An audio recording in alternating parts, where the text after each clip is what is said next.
Hey guys, tonight we're stepping into a world where a simple drink could be anything but simple. Imagine you're invited to a charming countryside picnic during the Victorian era. Lace parasols, embroidered tablecloths, and baskets full of cakes and cordials. A dainty glass is handed to you by a woman in gloves so white they look untouched by time. You take a sip. Sweet, floral, but with a strange aftertaste, chalky, almost dusty. You swirl the glass and smile politely. You've just drunk cowslip wine and a bit of powdered clay. You won't believe this, but in the name of beauty, women of the 19th century often enhanced their beverages with things that today we'd be more likely to scrub off a wall than stir into a drink. Welcome to a time when appearances mattered more than anything, even more than not drinking literal dirt. All right, before you get too cozy, go ahead and smash that like button and subscribe, but only if your heart says yes. And while you're at it, drop your local time and where you're listening from in the comments below. We love seeing our little sleepy history family spread across the world. Dim the lights, get that fan going for some background vibes, and let's chill into tonight's little adventure. You step through a wrought iron gate into a sun-drenched garden behind a modest Victorian country house. Birds chirp, and a gramophone warbles something quaint from indoors. On the linen-covered table, nestled beside a towering sponge cake, are several delicate glass bottles filled with pastel liquids. One is labelled Spring Bloom. Another reads Cowslip Wine for the complexion. Cowslip, if you're unfamiliar, is a cheerful yellow flower, often dotting English meadows like golden freckles on green skin. Victorians believed it to have calming properties, and it was widely brewed into light floral wines that could be consumed at luncheons, garden parties, or even while doing embroidery. A gentle, ladylike drink. Nothing shocking, yet, until you overhear a guest whisper, "This batch has a bit of extra chalk. It helps the skin, you know." Another woman nods, sipping hers proudly. "And a pinch of clay. I've done it for weeks. Look, no blemishes." You blink. Chalk? As in classroom chalk? But to them it's common knowledge. A mixture of finely ground white chalk and pipe clay. Yes, the same material used to clean pipes, was thought to clarify the complexion from the inside out. This strange belief didn't come out of nowhere. In an age without dermatologists, and with society obsessed with porcelain skin, women would do anything to stay pale, smooth and matte. If that meant swallowing sediment with your wine, so be it. You sit on a velvet cushion as a maid pours a ladle of the milky drink into your glass. It smells faintly of spring blossoms, but carries a curious earthy note, like wet plaster. You sip carefully. It's oddly refreshing at first, but the powdery residue at the back of your throat makes you cough. The lady beside you chuckles gently. Ah, yes. It takes a few days to get used to it. I had some with my oats this morning too. You learn that chalk and clay weren't only stirred into wine. They were added to porridge, to lemon water, even to diluted beer. The more daring added a drop of vinegar to activate the minerals. No one quite knew the science, but the results, they swore, spoke for themselves. And there was something else. Not everyone drank cowslip wine with such confidence. One girl quietly wipes her lips and sets her glass down. "I read about a girl in Dover," she murmurs, "who kept adding chalk until her stomach stopped moving." The others brush it off. "That was likely exaggerated," one says. "Probably just a weak constitution." Still, you notice fewer women go back for seconds. The afternoon sun dips lower, and a breeze stirs the petals falling from the arbour. You take another sip, watching the way the wine catches the light. Beautiful, but unsettling. The clink of glasses, the polite laughter, the delicate poisoning masked in manners. It's all part of the performance. And you wonder, what else have they put in your drink? The party carries on with more chatter, more china clinking, more glasses gently raised to health, beauty, and good breeding. You sit back beneath the climbing roses and watch as a new jug is brought to the table, this one labelled White Violet and Pearl. The hostess beams as she pours. "This one's quite special," she says. "My own recipe." It looks like milk, but with a faint shimmer. You lift the glass and sniff. Faintly floral, but the sharp tang of something mineral pokes through. You brace yourself. One sip and the texture gives it away. Gritty. Not quite sand, but close. Your hostess notices your subtle grimace and leans in, delighted to explain. It's crushed oyster shell, she says. Powdered down to nothing. A bit of vinegar, a touch of violet, and it simply glides right through you. Cleansing, you know. You nod slowly, trying to smile with your mouth closed. Pearl powder, yes, actual pearls ground into dust, was sometimes added to drinks in the belief it would promote fair skin, strong bones, and feminine grace. Not just for the aristocracy either. Recipes for drinks including chalk, groundshell, or even powdered eggshell appeared in household remedy books sold across London. They were called complexion tonics, and often included instructions like take 1 teaspoon daily with water, wine, or milk before breakfast. And while pearls may sound luxurious, the truth is less romantic. Most recipes use cheaper substitutes, broken oyster shells, old ceramic fragments, or even white fireplace ash. Anything white and crushable could be considered beneficial, especially if it sounded vaguely French or classical. You remember the girl who mentioned the Dover case? Suddenly her caution doesn't seem so silly. As the wine settles in your belly like a handful of gravel, you feel a mild cramp, a tightening, almost like your insides are politely protesting the intrusion. One elderly guest winks and pats your hand. If you need to be sick, the lavender hedge is quite private. She's not joking. Of course, not everyone drank these concoctions willingly. In some homes, daughters were gently encouraged, coerced even, to drink their chalky tonics every morning. Think of your marriage prospects, mothers would say. You don't want ruddy cheeks like a field girl. Pale skin, even to the point of looking unwell, was ideal. Healthy colour was for farmers. Meanwhile, some quacks took it even further.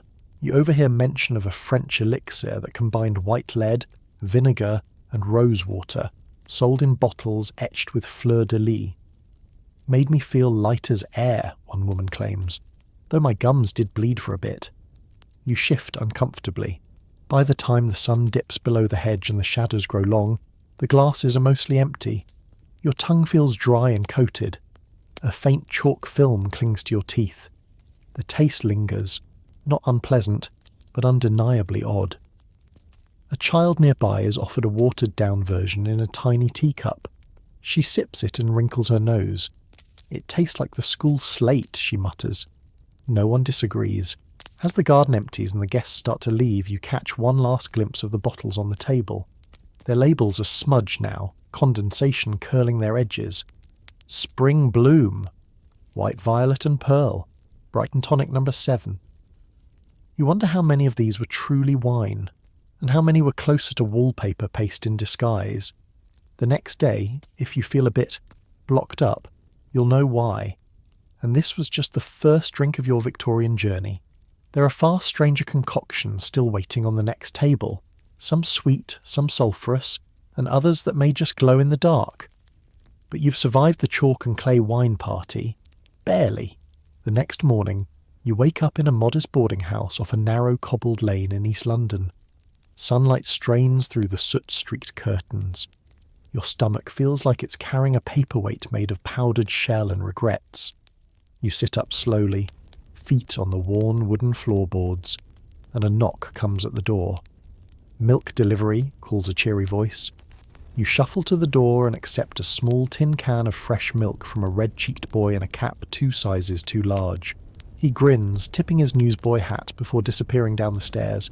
It's warm. You pour the milk into a ceramic mug and take a sniff. Not sour, not fresh either. You give it a hesitant sip. It's watery. Very watery. And oddly sweet. You wrinkle your brow. Something's not right. Welcome to the dirty milk scandal, a quiet crisis that seeped into the stomachs of millions. While Victorians prized milk for its health-giving qualities, few realised just how dangerous their daily dairy could be. Milk was sold unpasteurised, unrefrigerated, and often adulterated by middlemen eager to stretch profits. Downstairs in the shared dining hall you find a young mother spooning porridge into a toddler's mouth. She adds a splash of milk from a glass jug that's been sitting on the windowsill since yesterday. Helps him sleep, she says. Doctor says milk builds strong bones. You hesitate before taking another sip. Here's the thing. Pure milk was a luxury. As urban populations ballooned during the 1800s, the demand for milk outpaced what small farms could provide, so suppliers found ways to extend it. A bit of water here, a scoop of chalk there, maybe a dash of starch for thickness. Some even added plaster of Paris or gelatinous animal brains to make spoiled milk look creamy again. And if the milk had begun to sour, no problem. A splash of formaldehyde would freshen it right up. Yes, the same substance used to preserve cadavers. You notice a thick film forming at the top of your cup. It clings to the rim like old paint. You push it aside and glance at the milk jug again. The label is stamped with the name of a known supplier, Thompson's Dairies, based somewhere in Camden. But that doesn't mean much. Milk often changed hands multiple times before reaching your mug, passing through vendors who each diluted, doctored, or disguised it further. At the corner of the room, a man coughs into a napkin, then lifts a glass of milk to his lips.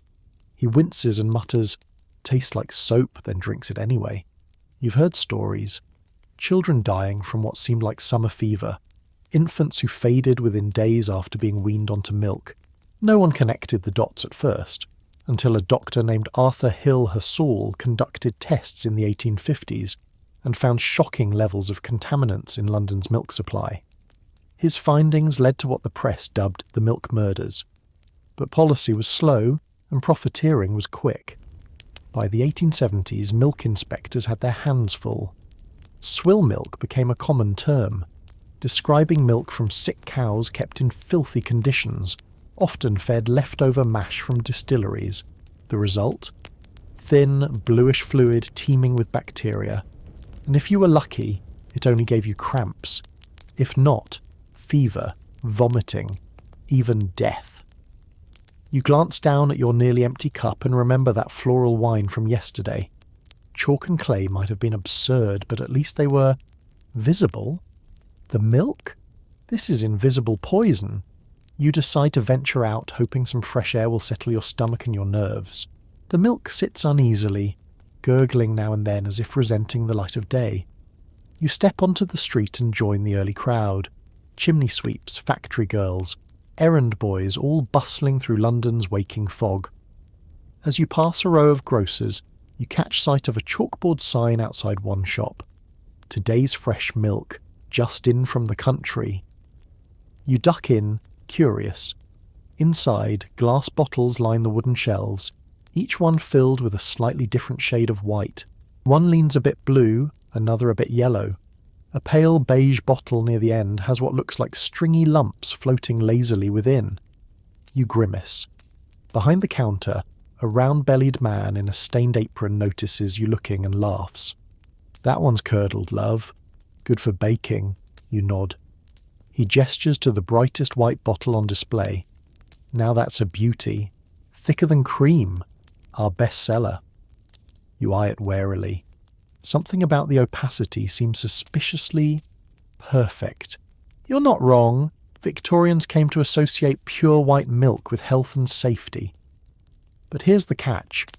Real milk from grass-fed cows often had a slight yellow tint. That was natural. The bright white hue was usually the result of chalk dust, starch, or even powdered lime added to mimic creaminess and freshness. In fact, some shopkeepers got so creative they'd skim off the cream to sell separately, then top off the bottle with diluted milk, toss in a little whitening powder, and shake it vigorously before sealing. Voila! Fresh milk. Some customers caught on. Mothers would press their noses to the bottle tops, sniffing for sourness. Others dribbled milk into tea. If it separated too quickly, that was a sign it had been improved. But not everyone could afford to be picky. For poor families in tenements, milk wasn't just a drink. It was food, especially for children. Water was often unsafe, so milk, even suspicious milk, became the default. And of course, ice was a luxury, available only to upper-class households or butcher shops with imported blocks from Norway. For everyone else, milk stood in the heat, slowly fermenting on carts, doorsteps, or shop shelves. As you continue walking, you spot a boy delivering milk with 2 tins sloshing at his sides. He's maybe 9 years old. One of the tins leaks from the bottom, forming a little white trail behind him. You wonder how many people will drink from that batch today. You pass a newspaper kiosk and catch a headline. Little girl dies after supper, milk suspected. The seller shrugs as he folds papers. That's the 3rd this week, he mutters. Suddenly your stomach turns again. You duck into an alley and rest your hand on a cool brick wall. That gritty chalk from yesterday's wine was awful, yes, but at least you knew what it was. This is worse. You begin to understand why some Victorians turn to gin instead.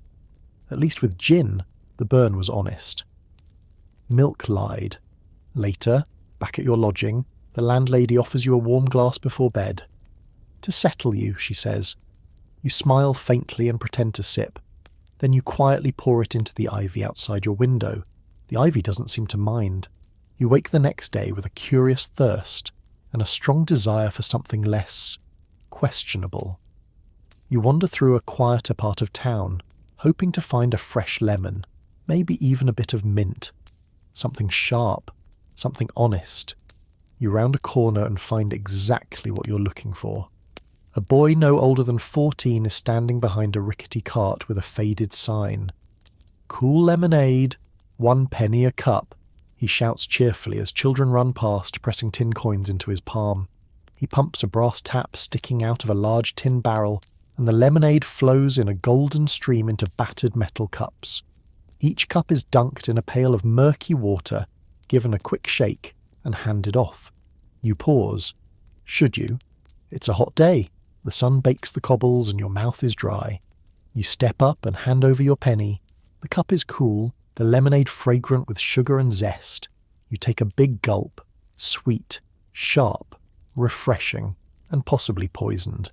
That's not just the tartness of lemon you're tasting. It's the faint metallic tang of lead. What you didn't know, what almost no one knew, is that this lemonade, this exact setup, is a silent killer. And the culprit is staring you right in the face, that little brass tap on the lemonade barrel. Here's the rub. Victorian lemonade vendors often used lead solder to seal their metal barrels, or they fitted brass taps containing high amounts of lead to dispense the drink. Lemon juice, being acidic, would slowly leach the lead out of the metal and infuse it into every golden drop. You finish the cup, hand it back and start walking again. But there's a strange fuzziness at the edges of your vision. Just nerves, you tell yourself. The irony is, lemonade was considered a health tonic. It was temperance-friendly, affordable, even trendy. Recipes circulated in home manuals praising lemon water for its cleansing effects, especially on the liver. But when prepared in these cheap barrels and metal carts, the cure became the curse. As you walk, a girl passes you holding her stomach. She looks about 16 and pale as the clouds overhead. "Too much lemonade," she mutters, rubbing her temple. "My teeth feel heavy." That's not sugar rot, that's lead. Victorians even described something called lemonade palsy, a condition where children developed muscle weakness or trembling after drinking too much of the stuff. Doctors eventually realised it wasn't the lemon, it was the container. You duck into a shady alley and sit for a moment on a stone stoop. You press a hand to your gut, trying to calm the sudden fluttering there. Lead is sly. It builds slowly. It doesn't announce itself with vomiting or spasms, not at first. It whispers, steals your appetite, muddies your thoughts, wears you down. And all from a single innocent drink on a warm afternoon. The worst part? Some vendors added extra citric acid to make the drink taste fresher. That only accelerated the leaching process. So the more tart the lemonade, the more dangerous it was. You remember the soft clink of the boy's cart, the way the metal cup felt slightly warm despite the cool liquid inside. And suddenly, you're not so thirsty anymore. You decide to walk it off, heading toward the park where mothers push prams and boot-shined boys chase hoops along gravel paths. The lemonade sits cold and sour in your stomach now, not from the citrus, but from what you know lurks behind the taste. You spot another lemonade cart under an elm tree, this one more elaborate with bunting strung along the sides and a glass jar filled with sugar cubes gleaming in the light. This vendor wears a crisp bowler hat and flashes a practiced smile. "Would you like your sparkling, madam?" he asks the woman ahead of you. She nods. He reaches under the cart and pulls out a siphon bottle, presses the spout and tops the lemonade with a satisfying hiss of fizz. You watch closely now. That bottle. It's lined with tin, but the metal fittings are worn and corrosion clings to the rim. A slight greenish tinge coats the nozzle. You step away. As you sit on a bench beneath the trees, you recall stories you once thought were tall tales, like the one about the boy who lost sensation in his legs after drinking lemonade every day for a summer, or the maid who slowly went blind and no one could figure out why, until they noticed her fondness for tart penny drinks. Lead poisoning didn't look dramatic. It didn't come with blood or fits, at least not at first. It simply dimmed you. Memory, energy, muscle, gone one small cup at a time. For children, it was worse. In neighbourhoods where lemonade stands lined every corner, so did lists of failing pupils at the local schools. Some doctors connected the dots. Most people didn't want to hear it. After all, how could something so cheerful be dangerous? You glance across the street and see a row of lemonade bottles in a shop window. Some tinted red, some green, a few clear. They're stoppered with wax, handwritten labels curling in the heat. One reads, "Lemon Elixir No. 4, restorative and refreshing." You cross the street and peek in. The shop smells faintly of vinegar, sugar and dust. The proprietor, a stooped man with wire-rimmed spectacles, nods at you. "Looking for something cooling, are we?" he says. You point to the red bottle. "What's in it?" "Cochineal," he says proudly. "Imported from Mexico. Crushed beetles gives it that fine hue." He gestures to another. "That one's got a bit of borax in it. Keeps it fizzy longer. Harmless." Borax? You freeze.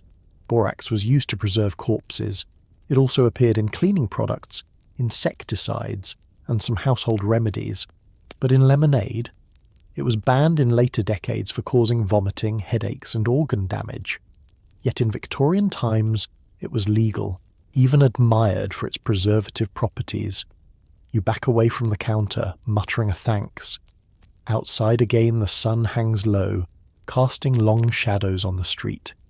Your stomach groans, and your mouth tastes of metal. Lead, borax, cochineal, maybe even copper.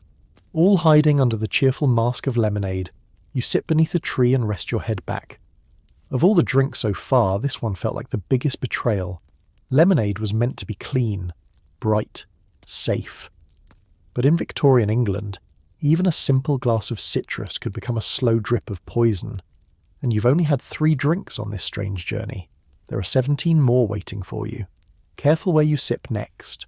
The air cools as late afternoon sets in, and the streets begin to bustle with the sounds of clanging shop shutters, horses clopping home, and the faint hum of factory whistles in the distance. You find yourself standing outside a modest brick home with lace curtains and a narrow doorway. A familiar scent drifts from the kitchen window, yeasty, faintly bitter, warm like toasted grain. You step inside to visit an old friend, a working-class couple you once knew in your schooling days. You're greeted with cheerful voices, coal-warmed rooms, and a peculiar offer almost before you've sat down. "Would you like a glass of table beer?" your friend asks, already reaching for a stoneware jug. You hesitate. "Beer? Now?" "Yes, love," says the wife. "Everyone's having it. Breakfast, lunch, even our little Alfie." She ruffles the hair of a chubby-cheeked boy who can't be older than 5. He gets a sip or two with his bread and jam. You blink, glancing at the lad's cup. It's half full of amber liquid. He slurps it happily. Welcome to the Victorian tradition of beer for breakfast, and not just for grown-ups. In an age when water was often filthy and unfiltered, mild ales and small beer became the safest, most accessible drinks for all ages. These beers were weak in alcohol, usually 1–2% ABV, but strong enough to kill off waterborne pathogens. More importantly, they were cheap, filling and packed with enough residual grain sugars to keep a worker or a child going through the long morning. The jug is passed to you. You pour a little into your cup. It's flat, with a slight tang and barely any fizz. The smell reminds you of soggy bread and warm metal. You sip. It's not bad. Nutty, soft, almost like a lazy tea made with barley and toast. The conversation flows easily around the table. The husband talks about shifts at the tannery, and the wife offers you bread with beef dripping. Another cup is poured. "It keeps me regular," she says, sipping hers, "and better than that London water, ain't it?" They're not wrong. The Thames was a soup of runoff, filth, and even the occasional floating corpse. While some wealthier neighbourhoods installed filtering systems or subscribed to piped spring water, the average Londoner faced a daily gamble with every gulp of plain water. Beer, on the other hand, had been boiled during brewing, safer by default. But not all beer was created equal. Some families brewed their own, using leftover grains and yeast. Others bought it from local inns or street vendors. Many commercial beers were adulterated, especially the cheaper ones. Brewers were known to mix in bitter herbs like quassia, iron sulfate, or even Cocculus indicus, a toxic plant used to mimic the buzz of alcohol without the expense of more malt. You're just about to reach for another slice of bread when a neighbour drops by. Mrs. Holloway with a red nose and a basket of eggs. "Ooh, do pour me a pint," she chirps. "I haven't had me breakfast beer today." The boy Alfie runs to fetch a pewter mug. You smile, trying to act natural, but inside you can't help thinking about how strange this all feels. Normal, yes, but strange. Everyone, from toddlers to grandmothers, drinking beer before noon. And no one bats an eye. It wasn't about getting drunk. It was survival disguised as ritual. The conversation drifts from gossip about the neighbour's missing cat to grumbles about bread prices, but the beer never leaves the table. By the third round, the adult's cheeks have taken on a rosy glow, and little Alfie is humming softly as he draws a crooked horse on a slate board with his tongue sticking out in concentration. You sip slowly, watching the way the light catches in the dregs of your glass. The beer is harmless, almost comforting, and yet it carries a whisper of something deeper, of a culture built not just on survival, but on daily intoxication in disguise. Because even if the alcohol content was low, drinking beer at every meal did have an effect. Not a staggering pub-brawling kind of drunkenness, but a constant, gentle fog that settled over large swaths of Victorian life. You begin to notice it more clearly now, the slight slurring in Mr. Holloway's voice as he talks about the docks, the flush creeping into Mrs. Holloway's neck as she laughs too loudly at her own joke, the drowsy slump in Alfie's shoulders as he curls up with a biscuit, eyes half closed before lunch. And here's a curious twist. Some children were encouraged to drink beer to keep them quiet. A sleepy child was a well-behaved child, after all. In poor homes with many mouths and few hands, that kind of convenience was priceless. You remember reading about a workhouse in Manchester where beer was given alongside porridge to boys under 10. It was called tonic nourishment. Doctors even debated whether a light ale might be better than tea for growing children, since tea was said to weaken the nerves. Of course, not everyone approved. The temperance movement, gaining steam in the mid to late 1800s, rallied against beer culture, particularly in homes. Campaign posters showed skeletal babies cradled by drunken mothers, warning of generational ruin. But those warnings often fell flat in communities where ale was as common as air. Your friend nudges the jug toward you again. Another splash? You decline politely and glance around the table. There's no music, no celebration, no hint of a holiday. Just a typical Tuesday, soaked in yeast and barley. You ask where the beer comes from, and your host shrugs. The corner shop, cheaper than the spring water man, and it doesn't give us the trots. He has a point. While middle-class families were beginning to adopt boiled tea water or bottled spring water, most working-class homes couldn't afford such luxuries. The beer was bulk bought, often stored in reused jugs, and occasionally shared with neighbours. A pint of small beer cost a fraction of what spring water delivery might, and lasted longer. But there were risks. You notice a faint ring of green corrosion inside one of the mugs. The glaze on some Victorian ceramics contained lead oxide, especially in cheaper earthenware. Acidic drinks like beer could leach lead from the cup itself, so even if the beer was clean, the vessel might not be. You begin to understand something you hadn't before. For many Victorians, there were no safe drinks, only familiar ones. And so, breakfast beer persisted, not because people were foolish or reckless, but because it was the least dangerous option in a world of deeply compromised choices. As you prepare to leave, little Alfie lifts his mug and says, "Cheers," with the beaming smile of someone who's never known anything else. You smile back, touched and unsettled in equal measure. One more drink down, many more to go. You leave the Holloways home with a belly full of bread and mild beer, your mind spinning. Not from the alcohol, but from the sheer normalcy of it all. You walk through narrow back lanes where washing lines sway above your head, like faded prayer flags, and the air smells faintly of coal smoke and cabbage. It's nearly noon. You pass a shop with frosted windows and a wooden sign that reads simply, "Botanicals and Tonics." Curious, you step inside. The air is thick with sweetness. Lavender, licorice, peppermint, and something darker, syrupy, almost sticky. The shop is dimly lit with rows of dark glass bottles lining every shelf. A bell tinkles as the door shuts behind you. "Looking for something to calm the nerves?" the shopkeeper asks, stepping out from behind a velvet curtain. He's an older man with careful whiskers and a waistcoat that smells faintly of cloves. You nod slowly.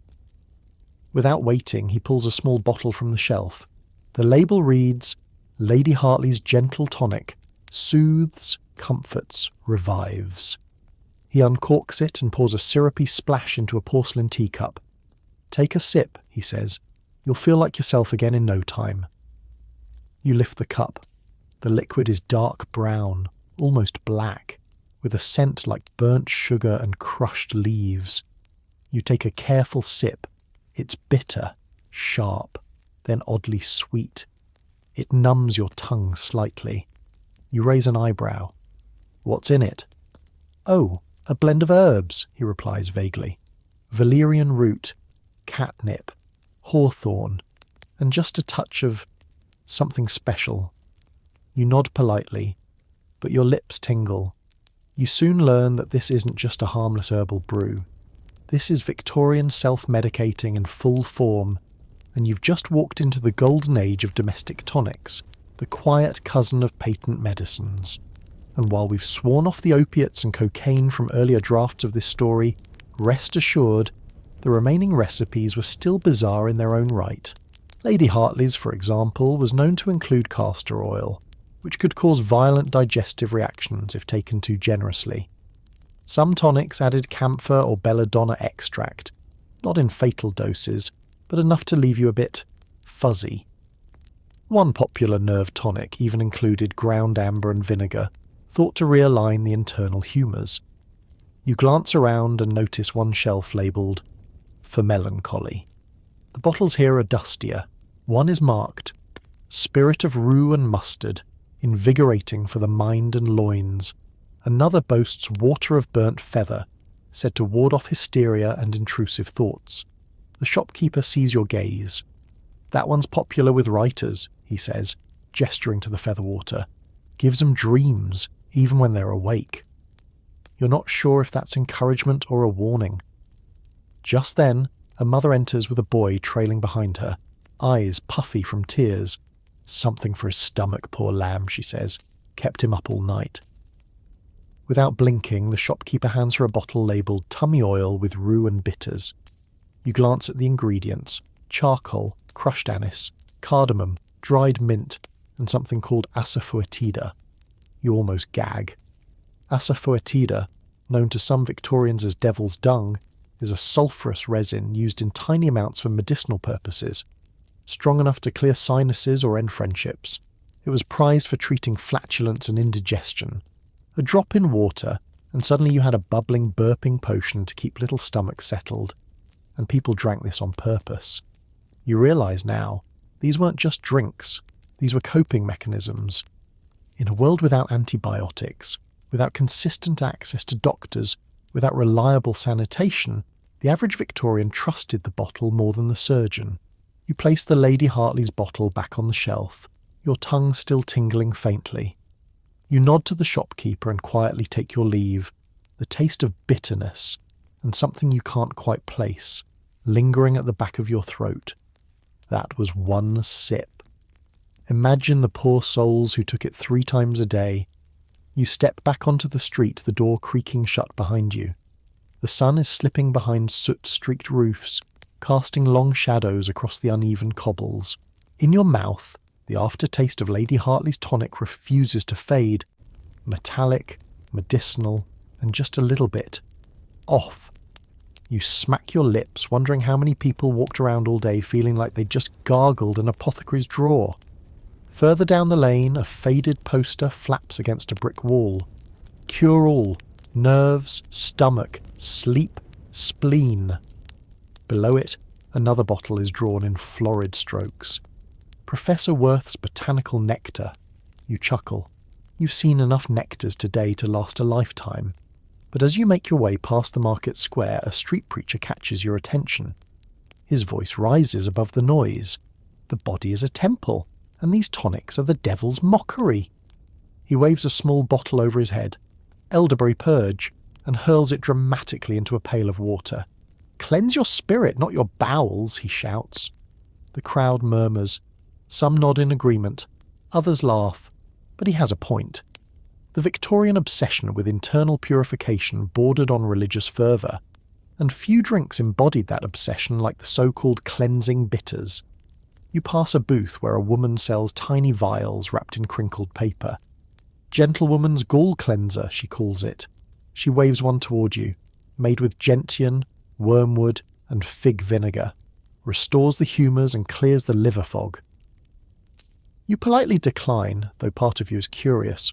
What exactly is liver fog? She leans in and whispers, "It gets worse when you read novels." You move on. Another stall offers stomach drops with lime water and charcoal. A man next to you samples it, then coughs violently into his handkerchief. "Burns a bit," he mutters, "but it works." Here's the thing.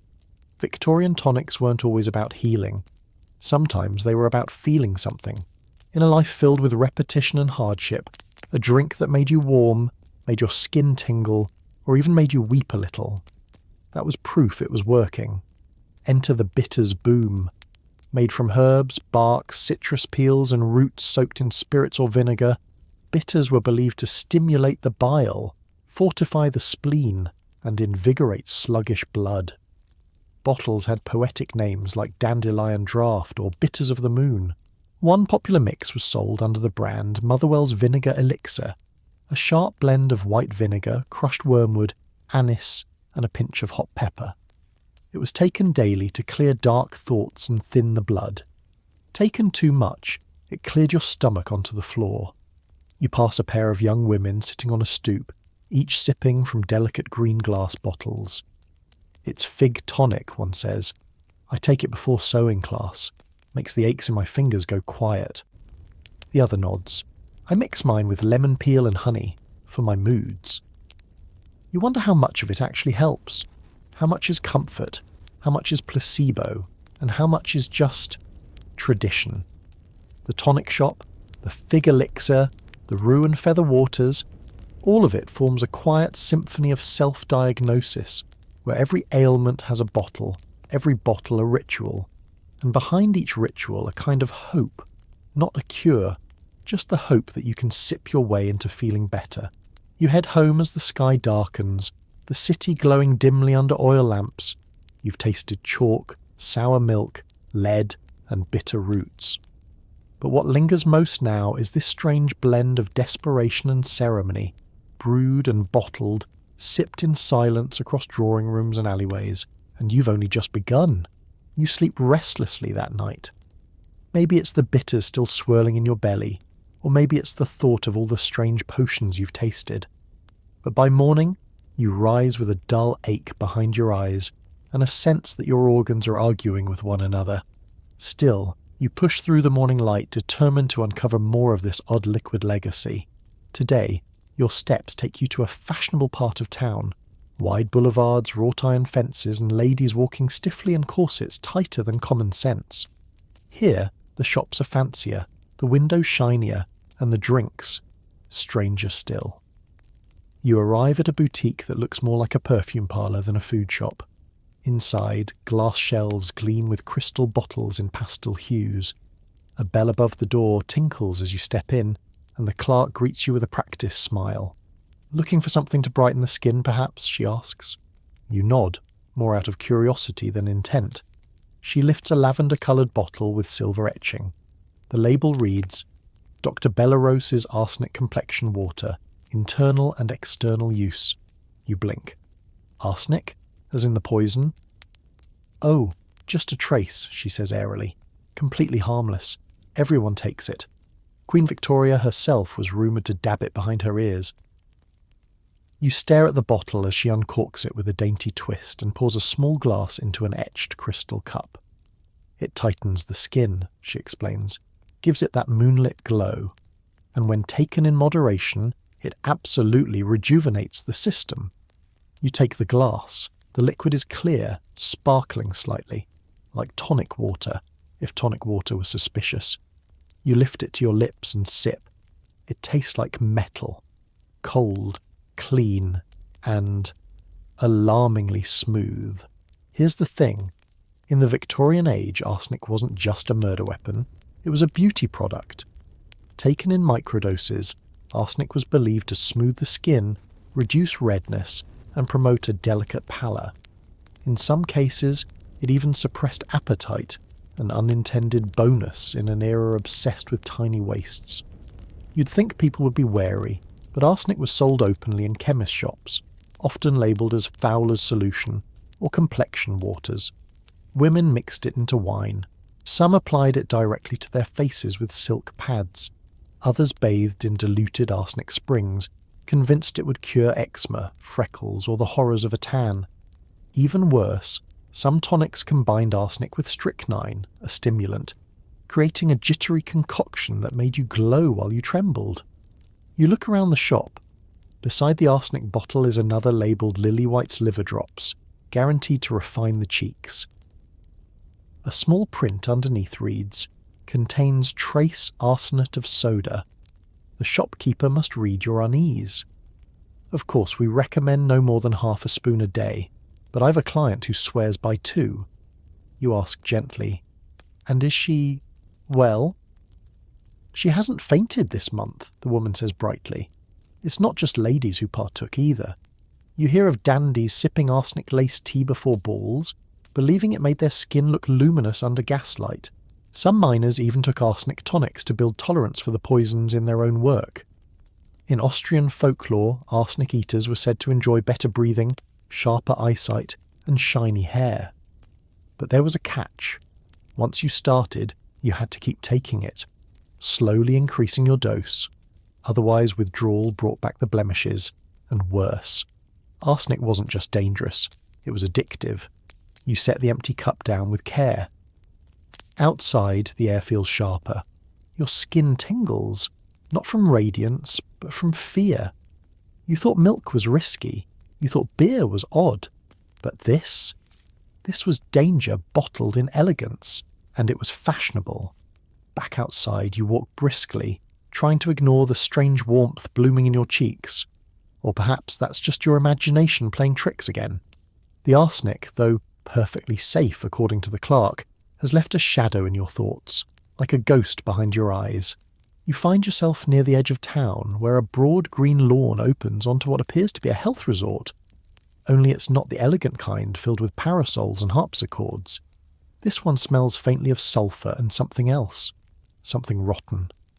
A wooden sign creaks gently in the breeze. St. Agnes's Sulphur Waters, Baths, Tonic Bar, Full Cleanse Tude. Curious, you step inside the gate and follow the gravel path to a long veranda lined with wicker chairs. A handful of pale-looking patrons sit silently, sipping from cloudy glasses. A nurse in crisp white motions you toward the main building.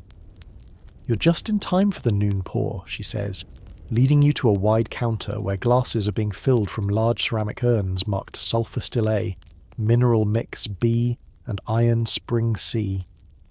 You hesitate. The air smells of eggs left too long in the sun. The woman next to you wrinkles her nose and mutters, "Better in than out," before taking a hearty gulp. You brave a glass of the sulphur stillet. It's warm, thick, and tastes like boiled coins with a hint of sewage. You cough once, twice.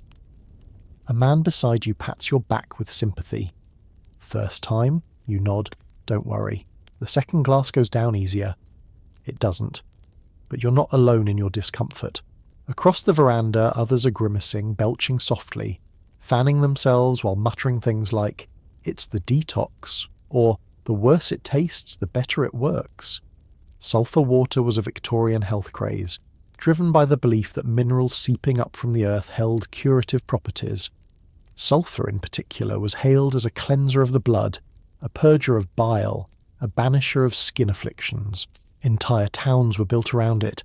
Spa resorts in Bath, Harrogate and Cheltenham drew thousands seeking to drink the stinking yellow liquid that promised glowing skin and longer life. One pamphlet on the table reads, "Sulphur water, the gout's great enemy." Another adds, "Recommended for melancholia, indigestion and immodesty." You sip again, less enthusiastically. The taste is worse the second time, somewhere between burnt rubber and swamp water. But what's stranger is the ritual. Everyone sips slowly, then sits in the sun, as if waiting for divine judgment, or a very late bowel movement. Some wear capes. One man wears a full cravat despite the heat. You try the Iron Spring Sea next. It tastes like licking a fence. Still, others are chugging it eagerly. A lady in a bonnet tells you she's been drinking a glass of iron water every day for 6 months. "Cured my sciatica," she says brightly, "and my husband's warts." You do your best to smile. Of course, not all mineral waters were naturally occurring. Some spa owners doctored their supplies with iron filings, charcoal, or even Epsom salts to mimic authentic springs. It didn't matter. What mattered was the performance, the colour, the smell, the bitterness. The more unpleasant, the more effective. A final glass is offered to you. Mineral Mix B. You try it, and your tongue tingles. It tastes faintly of rust and boiled cabbage. You hand it back with a quiet thank you. "Come again soon," the nurse says cheerfully. As you walk away from the spa, you pass a man vomiting behind a hedge. He wipes his mouth and straightens his hat. "Third time this week," he mutters. "Must be working." You keep walking. At this point, it's not just the ingredients that unsettle you, it's the conviction. The Victorian willingness to suffer discomfort in the name of beauty, balance, or internal purity. They weren't just drinking drinks, they were drinking beliefs, and you're starting to feel them settle in your bones. Your shoes crunch against gravel as you leave the sulphur spa behind, head buzzing with the ghost of minerals and your stomach giving an occasional queasy lurch. The streets are quieter now. Less clatter, more hush. Lamplighters pass with long poles, nudging the gas lanterns to life one by one. Yellow pools of light flicker onto the damp cobbles. You follow them. Drawn by the glow and a low hum of music, you find yourself outside a grand building with wide doors, ornate trim, and large etched windows glowing amber from within. A sign above reads, "The Crown and Sceptre Gin Palace." You step inside. It's glorious. Mirrors gleam behind the bar, cut glass chandeliers drip light onto velvet curtains, and the scent of juniper, lemon peel, and heat hangs thick in the air. The patrons are varied. Ladies with high collars and powdered cheeks, dock workers in shirt sleeves, men in tailcoats with tired eyes, all sipping, all quiet, a sanctuary of sorts. You make your way to the bar and ask for a recommendation. The bartender smirks. "First time?" he asks. You nod. He sets down a small glass of clear, faintly botanical spirit. "Try this one. They call it Mother's Ruin, but don't let that scare you." You raise the glass. It smells like pine needles and pepper. You sip. It burns. Gin. Sharp. Medicinal. Almost surgical. You cough once, then feel the warmth slide down your chest like liquid fire. The bartender nods approvingly. In Victorian England, gin wasn't just a drink, it was an institution. Once demonised during the gin craze of the 1700s, it had returned in the 19th century, cleaner, more refined and repackaged as something almost respectable. But the nickname stuck. Mother's Ruin. The phrase wasn't entirely unfair. Gin was cheap, strong and readily available, especially to working-class women who spent their days scrubbing, sewing and bearing more children than they could name. A penny could buy a dram of forgetfulness. 2 pennies, and the world got soft around the edges. You watch as a young woman near the fireplace tips back her glass and closes her eyes. She can't be more than 25. A baby naps in a basket beside her, wrapped in shawls. She doesn't speak, just exhales. Many women drank gin not to celebrate, but to escape. From pain, from poverty, from monotony. And unlike the beer you sipped earlier, gin had no pretensions. It didn't pretend to nourish. It offered nothing but release. Yet, paradoxically, the Victorian Gin Palace was beautiful, lavish, glowing, almost cathedral-like. These ornate bars were deliberately designed to offer dignity to those who otherwise lived without it. Velvet booths, gleaming taps, mirrored walls. It was like walking into a jewel box and drinking from a crown. The illusion was everything. Your bartender points out the finer notes in your second glass. This one's infused with orris root and cassia bark, he says. It's for the ladies. You sip. It's smoother, still dangerous. Some palaces even had separate women's entrances, discreet booths where ladies could drink in silence, unbothered by the male gaze, respectable on the outside, quietly falling apart inside. You notice now the subtle tension in the air. Merriment, yes, but tinged with sadness. The man 2 seats down is staring into his drink like it holds a secret. The woman by the baby hasn't moved. Gin doesn't demand laughter, it offers silence. And for many that was enough. You raise your glass, unsure what you're toasting, but you sip anyway. And somewhere, a tiny piece of you understands. Time moves strangely inside the gin palace. The mirrors distort it. The gaslight softens it, and the gin bends it. You're not sure how long you've been sitting here. Minutes, maybe hours. But the fire has burned low, and the hush has deepened into something almost sacred. You take another slow sip, this time of a juniper tonic the bartender insists is a gentler version, meant for refined digestion. It tastes like crushed pine cones and burnt sugar. Not unpleasant, but not something you'd serve with dinner. Around you, voices have dropped to murmurs. A man beside you is gently weeping into his waistcoat. No one interrupts him. A woman in widow's black is talking to no one at all, her voice barely above a whisper. He was going to build a greenhouse, she says. Said we'd have violets year-round. No one looks at her, but no one moves away either. That's when it dawns on you. The gin palace isn't a place of indulgence. It's a church for the broken. And gin is the communion. The Victorians understood that sometimes people needed more than tea and sympathy. They needed something that could erase the day, the hour, the self. For women, gin was especially loaded. A tonic, a medicine, a rebellion. While men might gather at pubs for camaraderie, women often drank in solitude, or in quiet pairs behind heavy curtains. In one case that made headlines, a woman was discovered unconscious in her home, clutching an empty bottle labelled soothing cordial for the female system. It was 40% gin, 30% sugar, and 30% crushed herbs, none of which were clearly identified. Gin was disguised as cure-all tonics, sleeping draughts, even monthly comfort drops. Apothecaries knew their clientele. Labels were vague, uses were implied, the drinks were potent. And when women passed out or slipped into addiction, society didn't blame the system, it blamed the woman. You glance across the room and see a man helping his wife to her feet. She stumbles, giggles, then leans into him with the exhaustion of someone who's been holding everything in all day. He steadies her. They leave together, slowly, quietly. Back at the bar, the bartender speaks again. "You know," he says, polishing a glass, "most folks think gin ruined the poor, but I reckon it saved a few too. gives you a moment to breathe. You believe him. Outside, the world has changed. The lamps glow brighter now, the fog thicker, the clatter of horses softened by the stillness of night. You take one last look at the glowing windows of the gin palace, a kind of sanctuary flickering against the cold. Gin wasn't glamorous, it wasn't noble.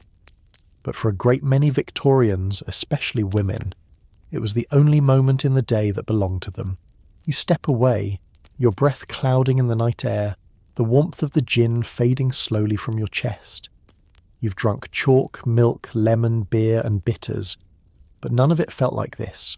And in some strange way, that may be the most dangerous drink of all. Morning fog hangs thick over the hills as you travel beyond the city's smoky edges, seeking something different. Less bitterness, perhaps, less despair. Your feet crunch along gravel and dew-soaked leaves until the landscape opens wide, revealing manicured lawns, neat white fences, and long rows of gleaming windows. This is no gin palace. This is a health retreat. You pass under an arched sign that reads, Claremont Mineral Spa, restorative waters for gentlefolk. The grounds are eerily quiet, not silent but hushed, like a chapel. The occasional cough or clink of glass floats through the air. Women in stiff pastel gowns and men in high collars stroll slowly along gravel paths, each one clutching a small ceramic cup. Everyone is sipping, grimacing, nodding solemnly. A nurse in white approaches you with a practiced smile. You're just in time for the sulphur draft, she says. Shall I take you to the pump room? You nod, uncertain. She leads you into a grand stone hall where tall glass windows filter the morning light into long pale beams. A marble fountain trickles noisily at the centre, its spout carved into the shape of a lion's mouth. From this lion flows yellow water, warm and gently steaming. The smell hits you instantly. Rotten eggs, wet pennies, burnt matches, sulphur. You try not to gag. A white-gloved attendant fills a porcelain cup and hands it to you. 10 sips, slowly, she says. Then a walk by the rhododendrons. You take the cup. It's warm. You sip. It's worse than you imagined. Like boiled cabbage left to die in a metal drawer. But the others are sipping without flinching, some with reverence, even pride.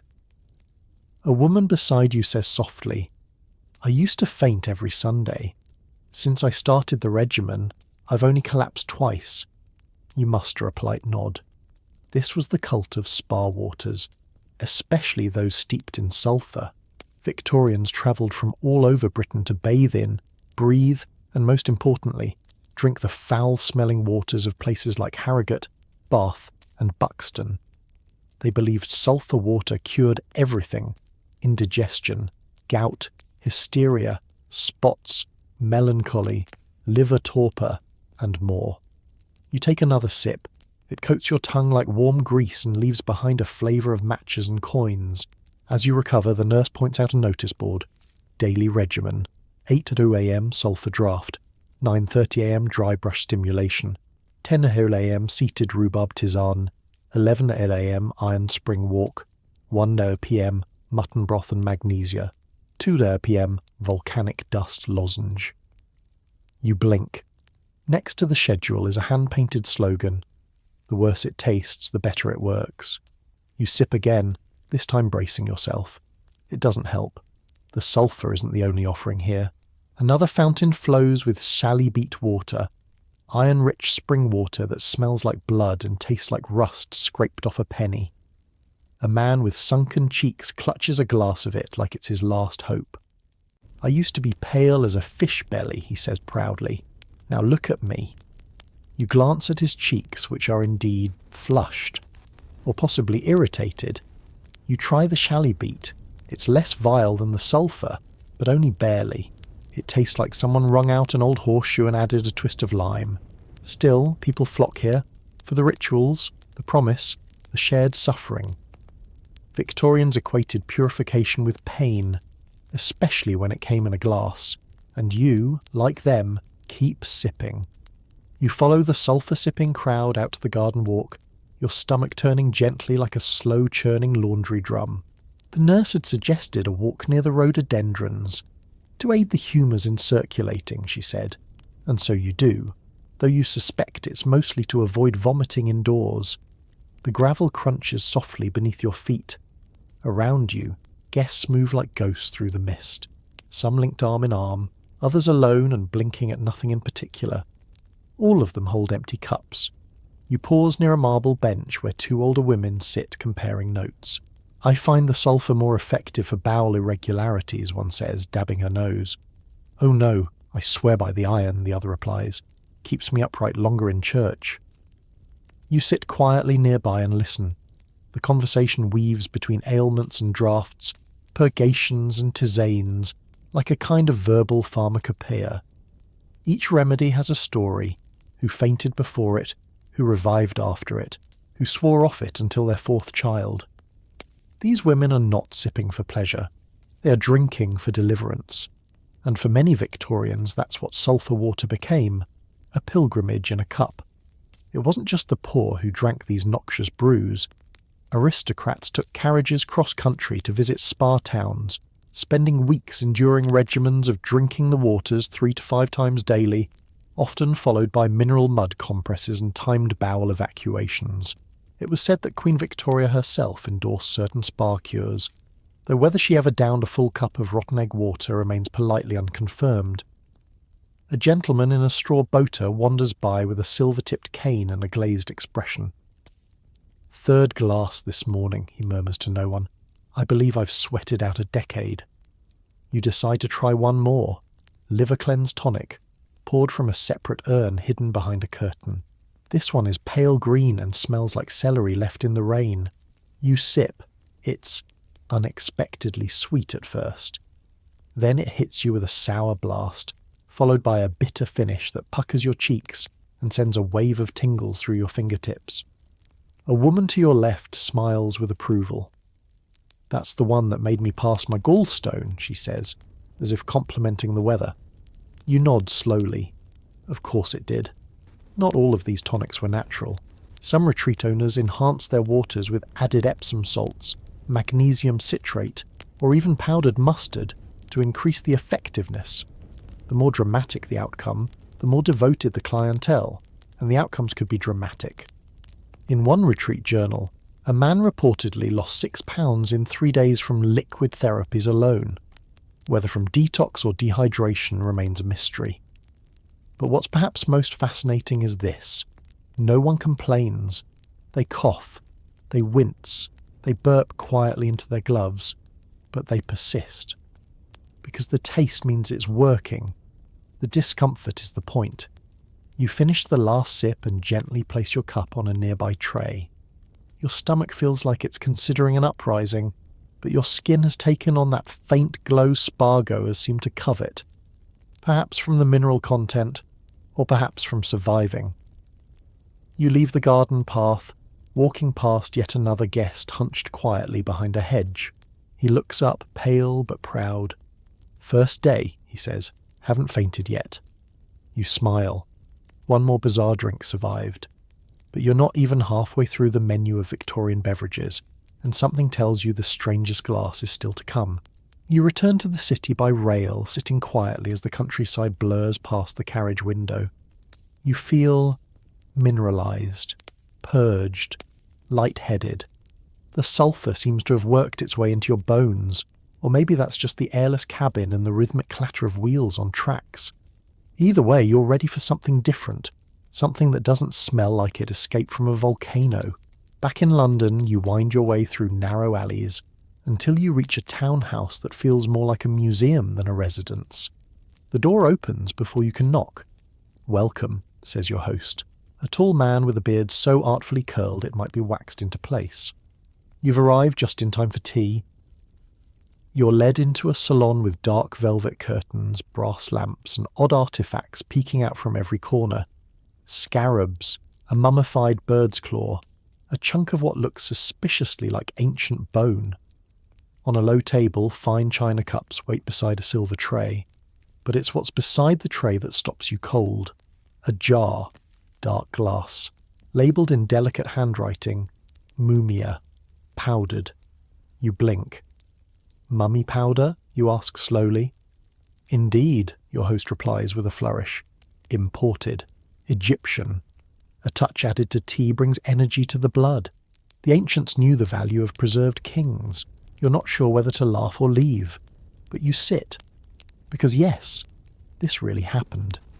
During the 18th and 19th centuries, European fascination with ancient Egypt led to a macabre trend. The grinding of ancient mummified remains into fine powder, believed to hold mystical healing powers, and in Victorian England that fascination didn't just live in books or museum halls, it made its way into the kitchen. Your host delicately lifts a tiny silver spoon and adds a modest pinch of the dark brown dust to his tea. You watch, equal parts horrified and curious, as he stirs it in gently. It's subtle, he says, but invigorating. You hold your teacup but don't sip just yet. Some believed that ingesting mummy powder, often called mumia, could cure a host of ailments. Internal bleeding, headaches, melancholy, even aging. Apothecaries sold it in packets labelled Eastern Remedy or Royal Egyptian Dust. It wasn't always actual mummy. Sometimes it was just pitch, bitumen or dried herbs. But often, disturbingly often, it came from real human remains. Grave robbing in Egypt was a booming business. Exporters ground down bandages, bone and dried flesh into dark powder, which then made its way into Victorian salons, teacups and even beauty creams. You glance again at the jar. Your host sips with pleasure. You can feel the strength of centuries, he says dreamily. There's a sort of grounding to it. You're grounded, all right, firmly in your seat. Another guest, a woman in blue satin gloves, adds a larger scoop to her teacup. It helps with the nerves, she says, and my digestion.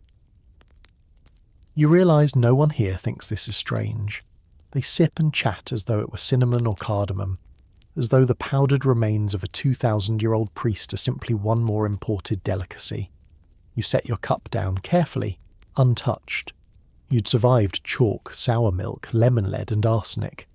But this might be your limit.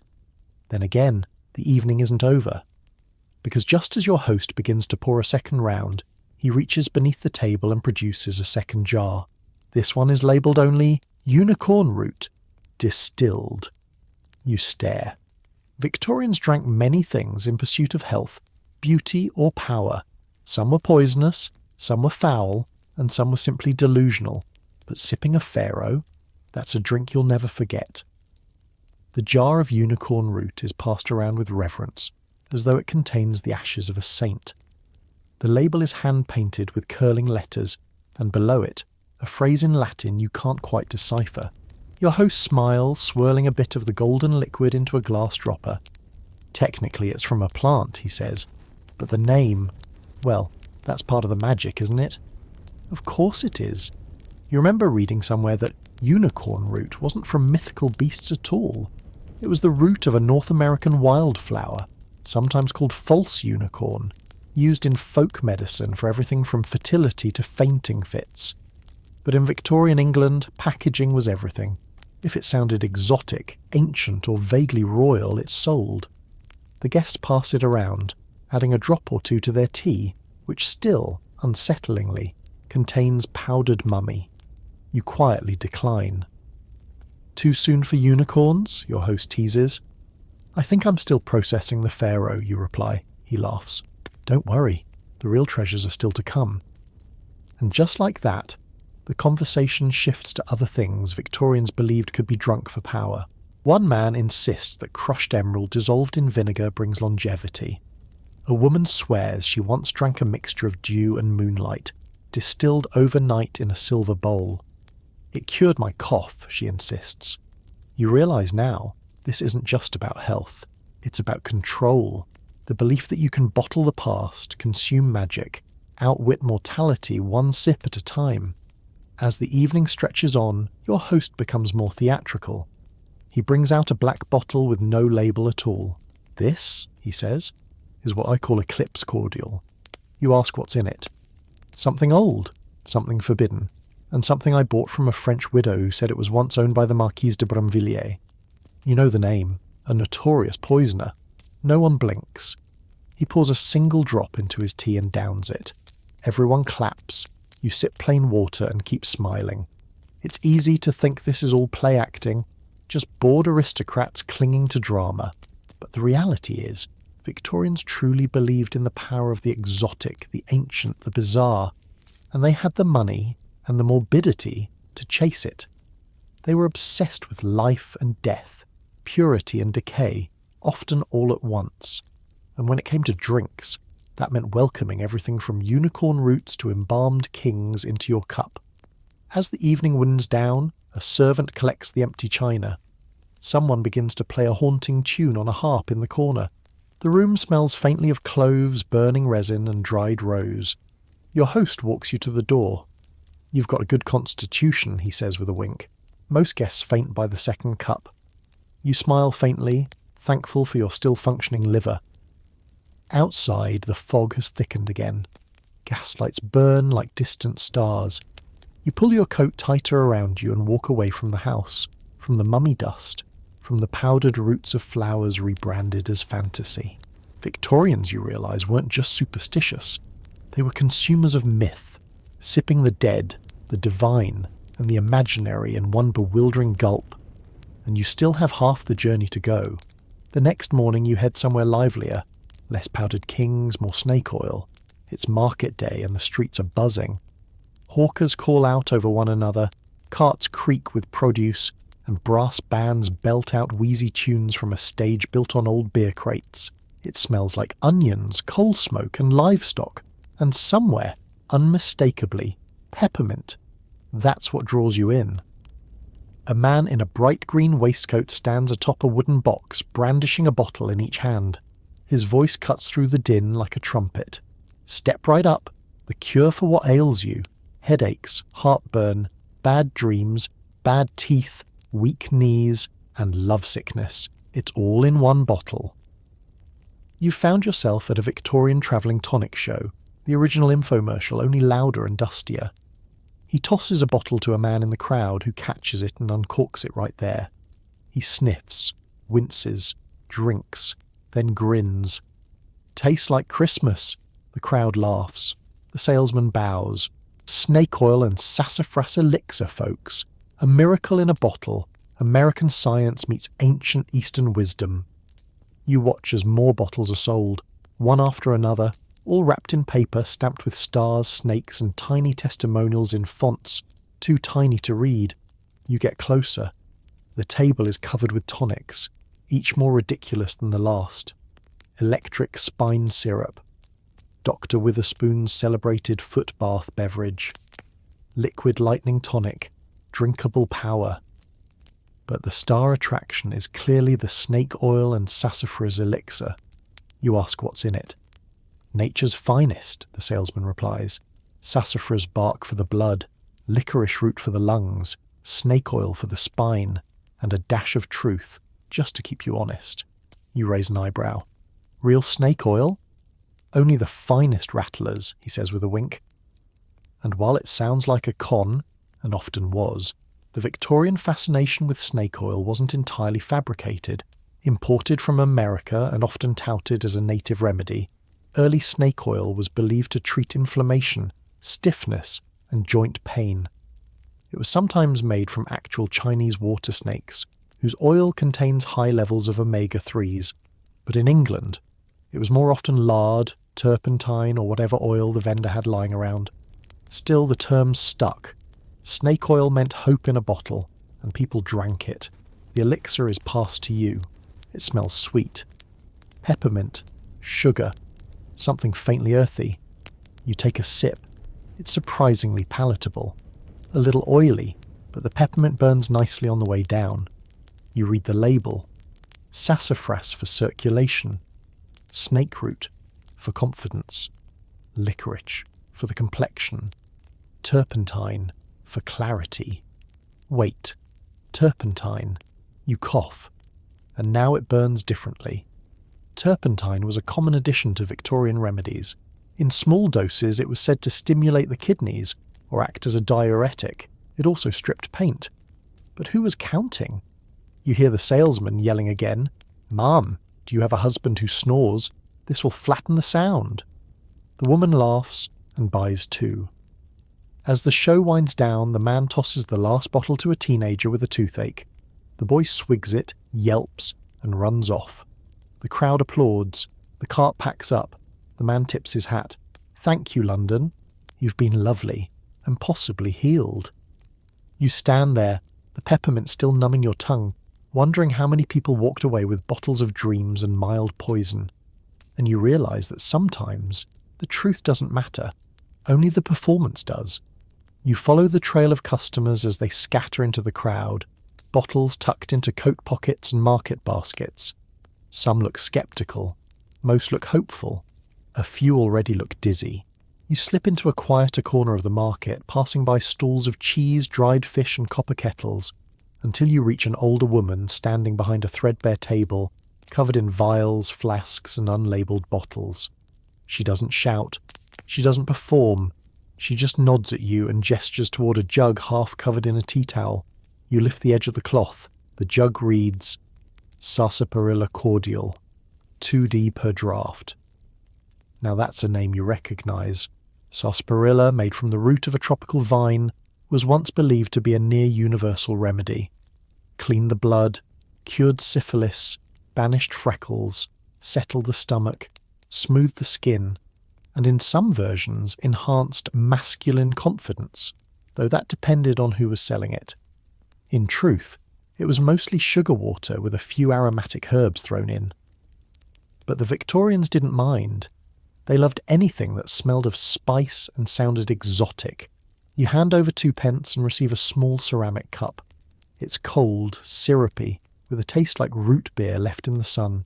Still, it's leagues better than the sulphur water. You sip slowly. "Made it myself," the woman says. "Bit of sarsaparilla root, dandelion, burdock, and a touch of burnt sugar for depth." You nod appreciatively, but then you spot something beside the jug. A smaller bottle labelled simply, "Night Draft." You lift it gently. "Oh," the woman says, "that one's for dreams. Just a capful before bed. Helps you see things clearly." You ask what's in it. She hesitates. "Mostly clove water and a drop of something old." You set it down carefully. This is the quieter side of Victorian tonic culture. The kitchen cures and market stall miracles passed not with a shout but with a whisper. No stage, no pitch, just generations of inherited recipes, half-wisdom and hopeful substitutions. Many families brewed their own root teas and cordials, each with their own house twist. Dandelion root for the liver, burdock for blood, gentian for bitterness, honey and molasses for sweetness, a bit of vinegar to make it last longer. Some added lemon peel, others added, well, anything. One household manual from 1869 recommends boiling sarsaparilla with cherry bark and adding a splash of brandy to calm the nerves of mother and child alike. Another recipe calls for foxglove decoction, a plant which, in large amounts, can cause heart failure. You glance again at your cup. Victorians drank these mixtures not just because they were sick, but because they were always trying not to be sick. Prevention was the best and only medicine most could afford. Still sipping, you wander away from the stall, the sarsaparilla now sitting gently in your belly. You feel calm and just a little sleepy. A boy nearby is drinking something similar, poured from a reused ink bottle. His mother hands him a crust of bread and says, "Wash it down with that. It's good for your blood." He obeys without question. In the Victorian mind, a good tonic wasn't measured by science, but by tradition. If it had helped your great-uncle's neighbour's cousin, that was proof enough. You glance back at the old woman's table one last time. The jug of sarsaparilla is nearly empty. Hope sells fast. Evening falls again. You find yourself on the south side of the city, where the streets grow narrower. The air turns damp, and the smells of leather, soot and smoke hang heavy between the bricks. It's quieter here. Not the hush of gentility, like the spa, nor the crackle of performance like the market, but the silence of resignation. You follow the glow of a flickering lantern to a narrow doorway with a crooked sign above it. The Inner Cure, Treatments Within. You enter a cramped room that smells of old rags and strong vinegar. There's a wooden bench, a chipped basin, and behind a table, a man in threadbare robes with spectacles perched at the very tip of his nose. He doesn't look up. "Come for the golden cup," he says, not even glancing your way. You blink. "Golden?" He stands and pulls a small glass flask from a locked cabinet. Inside is a pale yellow liquid, faintly cloudy, sealed with wax. "Purified urine," he says. Your mouth goes dry. Victorian urine therapy. You've heard of it. Whispers mostly. Fringe remedies pass through whispered pamphlets and homespun guidebooks, promoting aged urine as a miracle tonic. For the skin, for digestion, for clarity of mind. Some drank it. Some bathed in it. Some rubbed it into their temples before sleep. You swallow hard. "It's been mellowed for 3 weeks," the man adds, as though describing a fine cheese. "Filtered through charcoal, aged in stone. Just 1 spoonful is enough." You're handed a tasting spoon. You hesitate. Hard. But you're too far in now. You've survived chalk, beer, arsenic, and even powdered royalty. You raise the spoon to your lips. It's cold. Salty. Not as horrific as you expected, but not something you'll ever crave. It tastes like metal and rot and something faintly medicinal. The man nods approvingly. You'll feel lighter in an hour. You cough once, then sit. And while it may seem unimaginable now, urine therapy had genuine believers in the Victorian era. Ancient Roman and Ayurvedic traditions referenced it. Some Victorians, particularly those suspicious of chemical medicines, saw it as the ultimate natural cure. After all, it came from your own body. What could be purer? A book sits open on the table beside you. The Waters Within, A Natural Medicine. Printed in 1843. Diagrams illustrate how to collect, store and consume. One marginal note reads, "For boils, rub into skin at dawn. For melancholy, drink at night. For clarity, fast, then sip." You flip through the pages, horrified and fascinated in equal measure. The man speaks again. "I have regulars. One lady takes a drop every morning in her tea, says she dreams better." You nod faintly. Outside, a child's voice echoes through the alley calling a cat. A distant cart rolls by. Life goes on. And here you are, sitting in a room where someone just told you to drink your own waste. You realise something. This isn't just desperation. This is the Victorian faith in the body's ability to heal itself, taken to its furthest edge. A time when people had so few tools, they turned inward, sometimes literally, in search of health. You thank the man quietly and leave the bottle untouched on the table. On your way out, you pass a woman entering with a handkerchief pressed to her forehead. She doesn't ask for directions. She knows the way. And you step into the fog once more, the taste still lingering. Another strange drink behind you, but many more wait. You walk quickly now, boots clicking against the wet stone, trying to leave the experience behind you. But the taste seems to linger somewhere between your teeth and your memory. You pass rows of shuttered shops and laundry lines hanging limp in the evening air.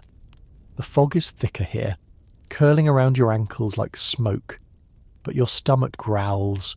Again. You're not sure if it's hunger or rebellion, but you follow the scent of something warm and savoury drifting from a nearby alley. There's a narrow doorway lit by a single gas lamp, and beneath it, a carved wooden sign that reads, "Stout and broth for vigour and vitality." Inside, the room is low-ceilinged and warm. Candles flicker along the brick walls, and every table hosts a steaming bowl and a dark, hearty drink. You take a seat near the back. A woman in an apron sets a tray before you without asking. A ceramic mug filled with deep reddish-brown liquid, and a matching bowl of thin, glistening soup. You lift the mug and sniff. Beef. Not beef flavour, beef itself. Salt, iron, marrow. Rich. Savoury. Satisfying. You take a sip. It's not beer. It's not wine. It's blood broth. or more precisely, beef tea. A popular Victorian liquid nourishment, made by boiling bones, meat, and even blood in water for hours until reduced to a thick, meaty essence. It was served to the sick, the weak, and the delicate. Even Queen Victoria herself was said to sip it after long engagements. Beside it sits a bottle labelled Bovril. You've heard of that one? A concentrated beef extract developed during the Franco-Prussian War, designed to feed armies in liquid form. It became a sensation, marketed as a drinkable meal, a strength tonic, and even a winter remedy. Ads featured robust gentlemen leaping over fences after just one cup. Victorian Londoners drank Bovril as casually as tea. Train stations served it in paper cups.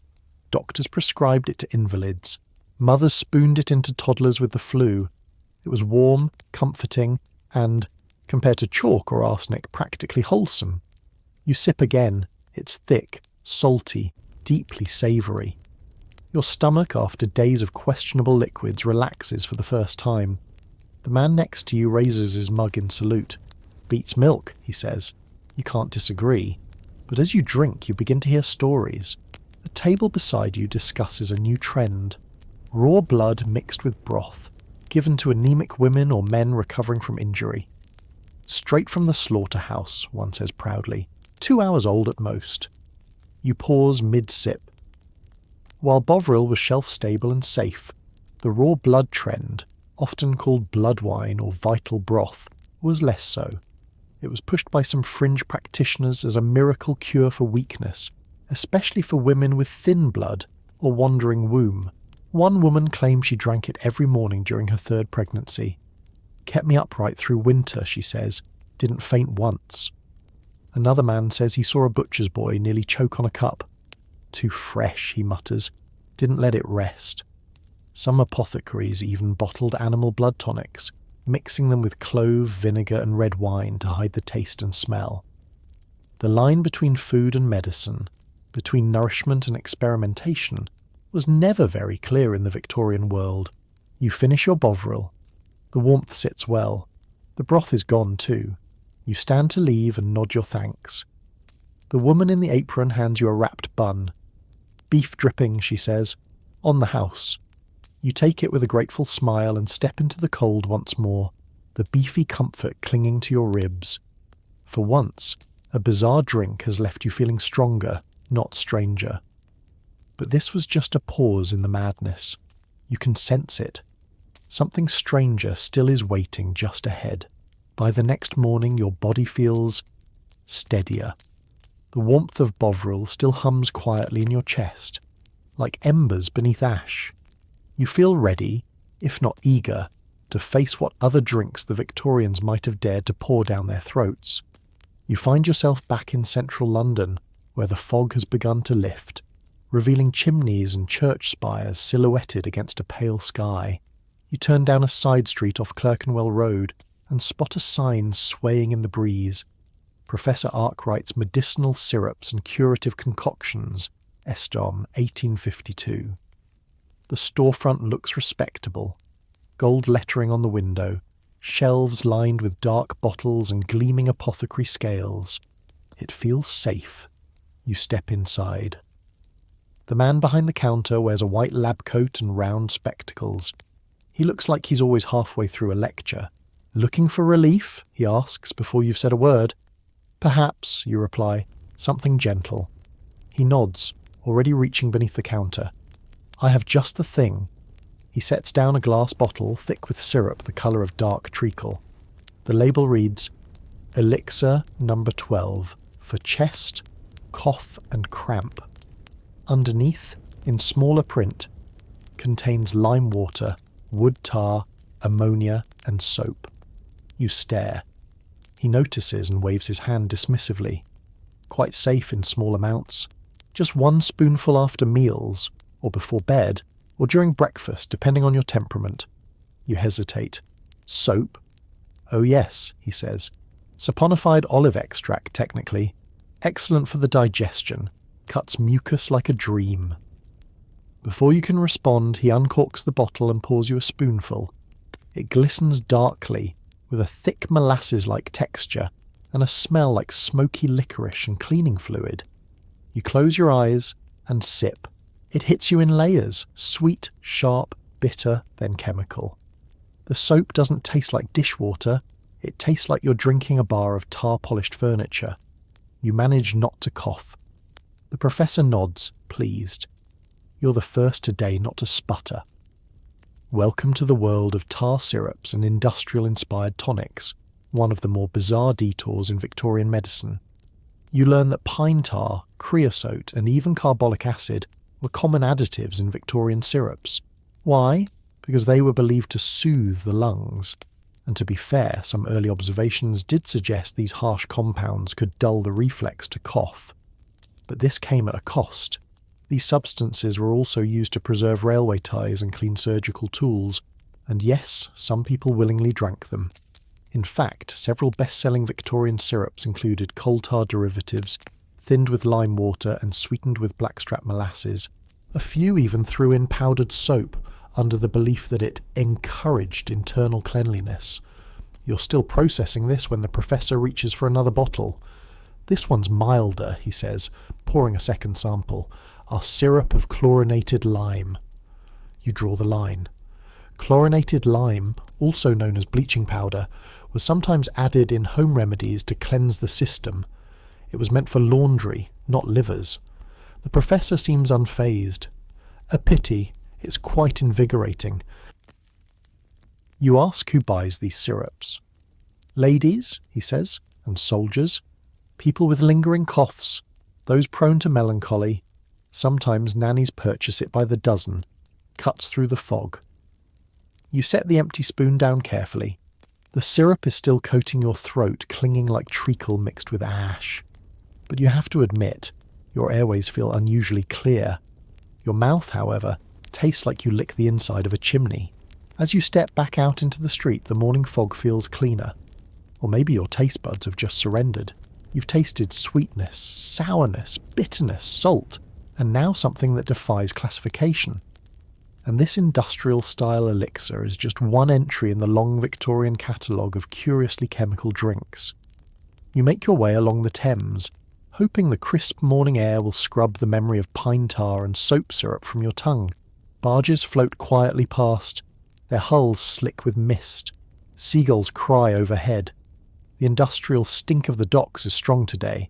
Salt, fish, oil, coal smoke, and yet somehow less offensive than the aftertaste still clinging to your molars. You duck into a bakery for a crust of bread, hoping it will soak up the syrup's residue.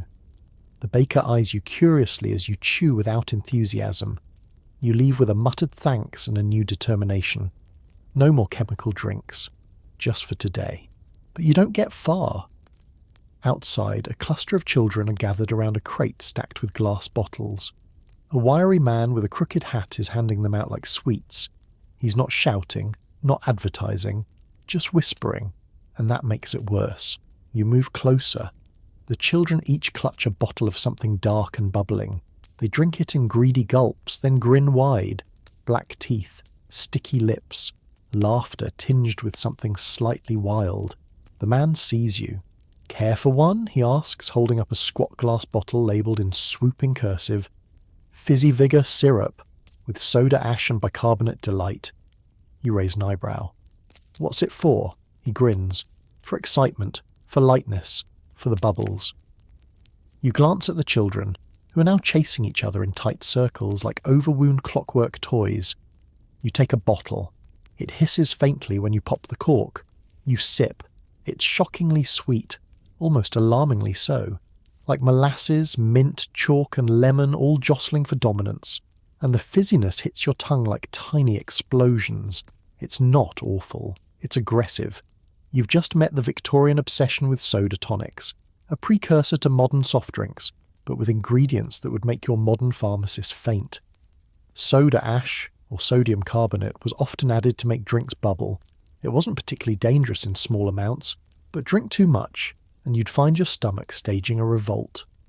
Add in baking soda, cream of tartar, and artificial flavourings made from coal tar, and suddenly your fun treat becomes a mild chemical experiment. Some of the more popular fizzers included violet elixir with iron filings, cherry sparkle with shellac preservative, phosphate tonic, now with bone ash, and for children, anything that fizzed was fun. One popular Victorian schoolboy drink even contained crushed mothballs, sold as menthol marbles, dropped into syrup to create extra bubbles. Menthol, insecticide, laughter. You feel a small gurgle in your gut and stop drinking. The man sees your face. First timer, he says kindly. It hits harder when your humours are off. You set the bottle down. The children, undeterred, beg for seconds. Don't worry, the man says. It's natural, made with botanicals. But you know better now. You know natural in Victorian marketing meant anything from beet juice to carmine extracted from crushed beetles to urine-aged lemon rinds. You walk away. The carbonation dances in your belly like a trapped mouse. You burp once, twice. Somewhere behind you, one of the children yelps, then giggles with glee. You don't turn around. These drinks weren't meant to nourish. They were distractions in a bottle, novelties, thrills, even experiments, a way to entertain the tongue in an era that often gave the soul very little else. You wipe your mouth with your sleeve. So far you've drunk fear, hope, vanity, survival, memory and mischief, and you've got plenty more glasses to go. After the chaos of the soda stand and the miniature fizz-fueled riot behind you, you crave calm, something quieter, more measured. Your gut is a battlefield. Your tongue feels like it's been in a brawl with a chemist. You walk slowly, hands in pockets, through the rain-slicked streets of Bloomsbury, past terraced houses with ivy-covered iron fences and quiet reading rooms with lace-draped windows. You round a corner and find a curious little cafe tucked between a tobacconist and a watchmaker. No sign, just a curtain of blue glass beads and the faint scent of citrus and cloves. Inside it's dim and calm. Plush chairs, rich drapes, a ticking clock, a piano untouched in the corner. A woman with silver-rimmed spectacles looks up from a polished wooden counter. "You've missed the morning crowd," she says softly, "but I've just uncorked a fresh bottle." She holds up a green glass flask with a long tapered neck, the label faded but still legible. Vin Mariani, French tonic wine. For fatigue, ennui, and mental clarity. You raise an eyebrow. The name is familiar. She pours you a modest glass of something deep crimson and surprisingly fragrant. Dried fruit, herbs, something medicinal. You swirl it, sip, and your mouth fills with warmth. Not the sting of vinegar or the oddity of soap. This is velvety, rich, and oddly uplifting. That's when it hits you. You've just tasted Vin Mariani, the infamous French tonic wine laced with a now suspicious ingredient, though this version, you're assured, has been adjusted for modern tolerances. The original? It contained coca leaf extract. Yes, the very same plant used to make cocaine. In the Victorian era, that wasn't a scandal, it was a selling point. Developed in the 1860s by Angelo Mariani, Vin Mariani was praised across Europe and America as a miraculous elixir for energy, digestion, mental sharpness, and even artistic inspiration.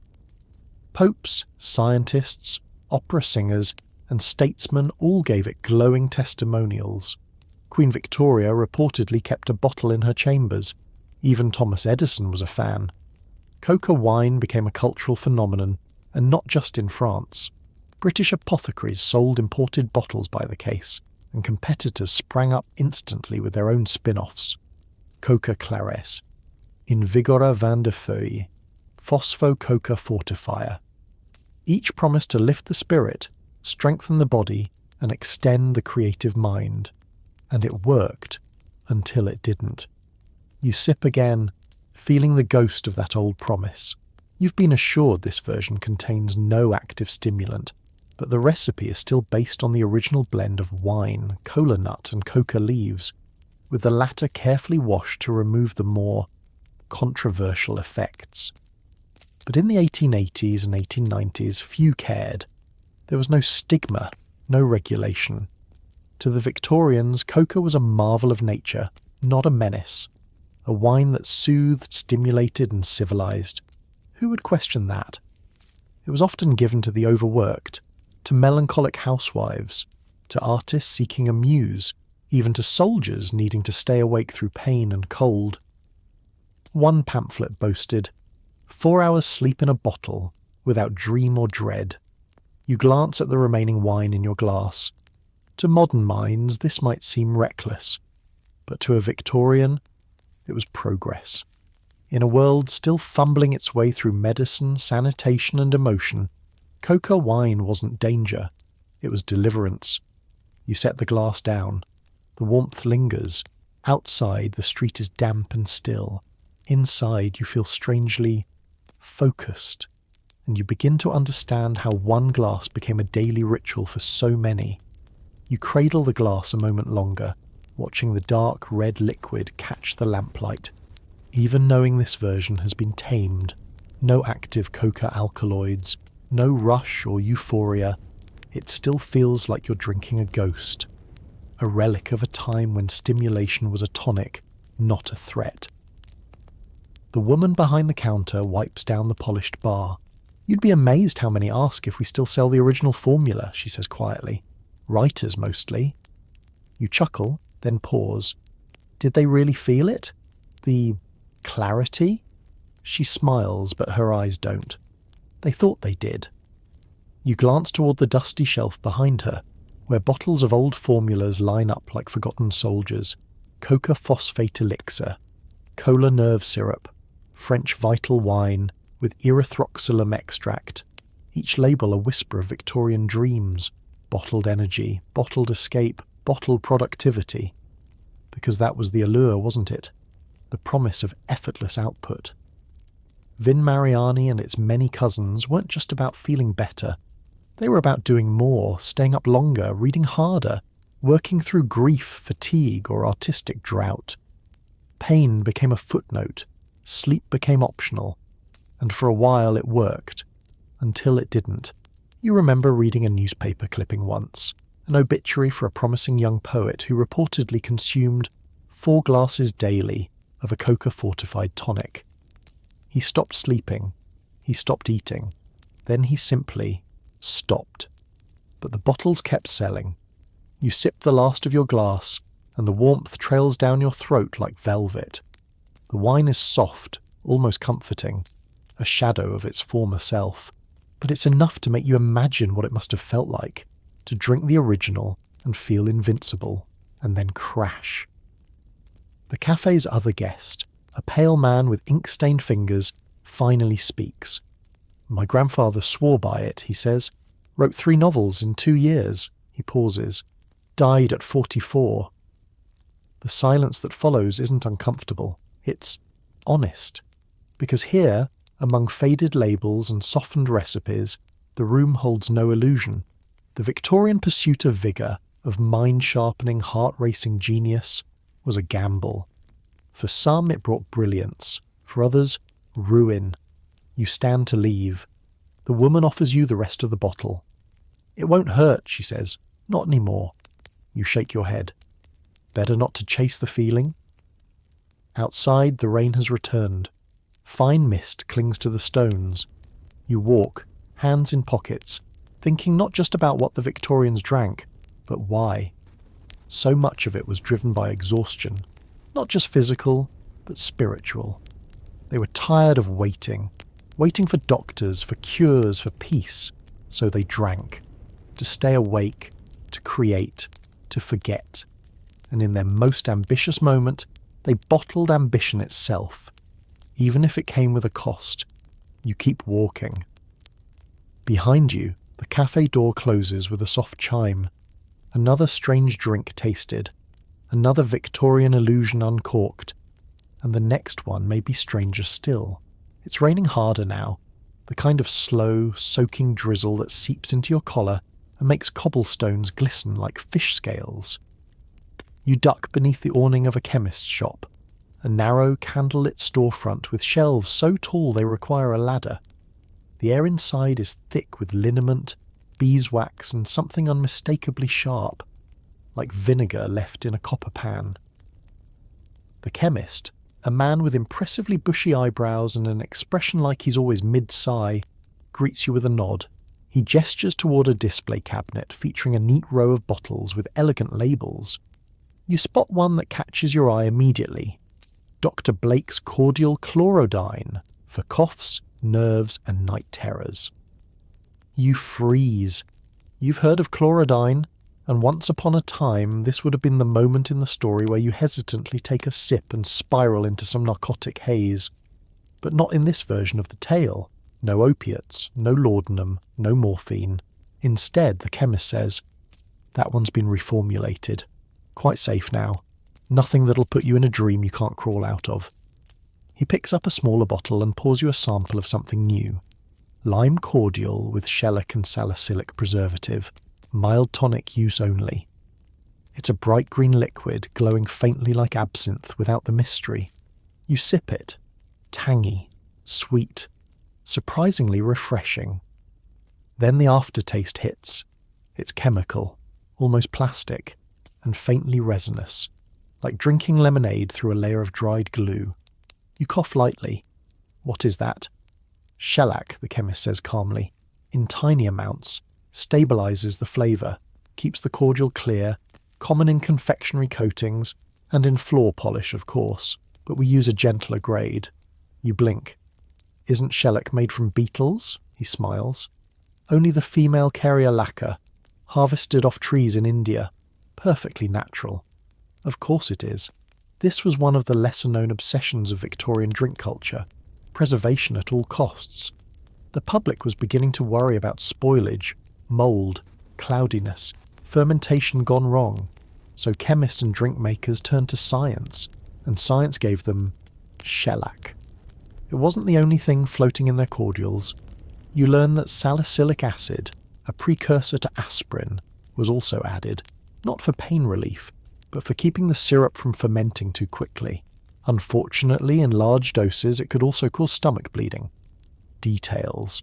Another bottle on the shelf reads, camphorated lime tonic, invigorating and cooling. Another boasts, formalin-enhanced raspberry cordial, a preservation technique that involved adding literal embalming fluid to extend shelf life. You set your sample down, suddenly less thirsty. Cordials were tricky, the chemist explains. People wanted something shelf-stable, with a little kick, but not too bitter, not too strong, and not cloudy.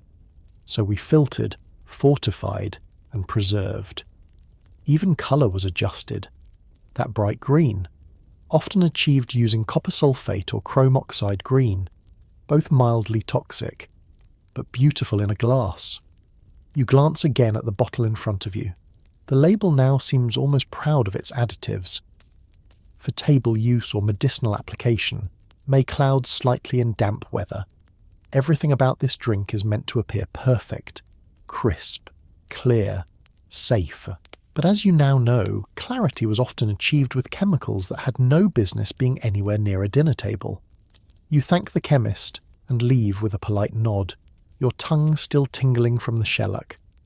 Out in the street the rain has slowed. You feel preserved. Pickled, maybe, but not yet poisoned. You step out into the mist once more, tongue coated with a waxy sheen, wondering if you've just become part furniture. Shellac, after all, was still drying between your molars. You rub your teeth with your tongue and try not to imagine a small Victorian boy licking a freshly varnished chair and calling it lemonade. As you walk, you begin to realise this was not just a drink. It was an illusion in a bottle. Cordials were crafted not only to preserve flavour, but to preserve reputation. What mattered wasn't purity or safety, but appearance. Colour, clarity, shine.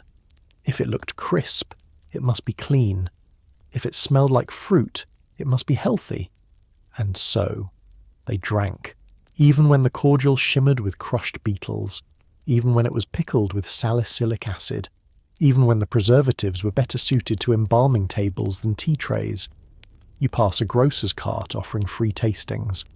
Bottles line the cloth-covered table, each with decorative labels that try to outdo one another.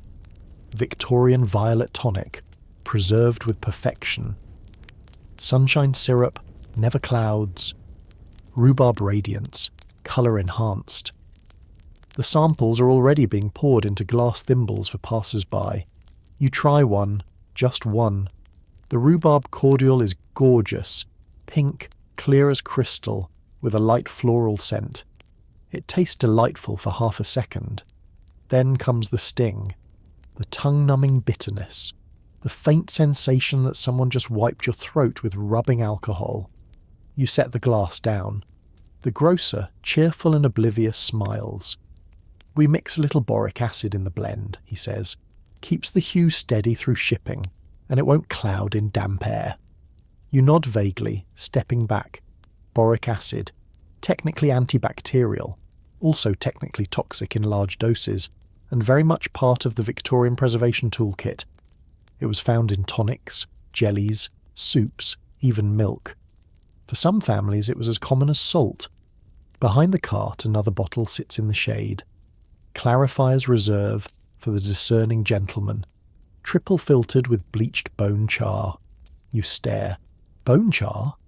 That's a real thing. Charred animal bones used to filter out impurities from sugar syrups. Common, effective, and completely invisible once the process was done. But it meant your sweet cordial had been passed through a cremation filter before it ever reached your lips. And in Victorian England that was fine, because what mattered most was what the drink wasn't. Spoiled, murky, brown, unrefined. In a world without refrigeration, food safety or regulatory laws, clarity was king. And if it took crushed beetles, burnt bones or bleaching powders to get there, so be it. You walk away from the cart, your mouth numb, your throat vaguely tingling. It's funny, in a way. The Victorians feared what they could see, the cloudiness, the specks, the sediment, more than what they couldn't. If it gleamed, it was trusted. If it sparkled, it was safe. They wanted control, over colour, over shelf life, over nature itself. And in doing so, they drank drinks that looked alive but were anything but. You pull your coat tighter, wondering how many more bottles on this journey will glitter like gems and sting like secrets. It's late now. The streets have emptied out, save for a few horses huffing steam and the occasional gas lamp hissing to itself like it's trying to stay awake. You think maybe it's time to call it a night. Maybe let your poor stomach rest. But then you spot a flicker of blue light in the window of a corner apothecary, almost a shimmer, and curiosity lures you in like a fish to bait. Inside, the room smells like violets and something burnt. A short man in a spotless waistcoat stands behind a marble counter, arranging bottles with fastidious precision. He doesn't greet you, just nods once, and gestures to a small wooden stand where a single drink is waiting in a bell-shaped glass. No label, no price, just a thin, glimmering liquid the colour of pale ink. You sit. "This one's for the nerves," the man says. "Special blend. Imported and experimental." You lift the glass. The scent is sharp, earthy, faintly metallic. You sip. It tastes like minerals, like rainwater dripping off iron pipes, with a ghost of honeyed lavender to soften the blow. The man watches your face carefully. "It's got lithium salts," he says, "like they use for melancholia, and trace arsenic. Microdoses, of course. Very fashionable in Vienna." You set the glass down, perhaps a bit faster than intended. Lithium, arsenic, in one drink. Not just tolerated, celebrated. Welcome to the world of Victorian mood tonics. You've wandered into one of the strangest, most elite corners of the 19th century drinking world. This isn't about thirst, or even pleasure. This is about temperament, about tuning the soul. Among the upper classes, where melancholia was as common as wallpaper and hypochondria, practically a hobby, drinks were engineered for subtle emotional calibration. A bit of this for nerves, a pinch of that for gloom, a dash of something bitter to clear the fog, and arsenic? Oddly enough, it was a regular guest star. In extremely small doses, arsenic was believed to fortify the body, improve the complexion, and, most importantly, stimulate cheerfulness. There were even pills and syrup sold for arsenical complexion enhancement, promising rosy cheeks and bright eyes. The Victorians considered it a mood brightener, when not, of course, being deadly. The man pours you another glass, this one labelled Winter Steel Bitters. You decline, but he presses on. That one's milder, he says. Contains just trace strychnine. Your expression must shift dramatically because he chuckles. Oh, don't worry, not enough to hurt a moth. It was once standard in gentlemen's tonics. Tones the muscles, clears the fog. He's not lying.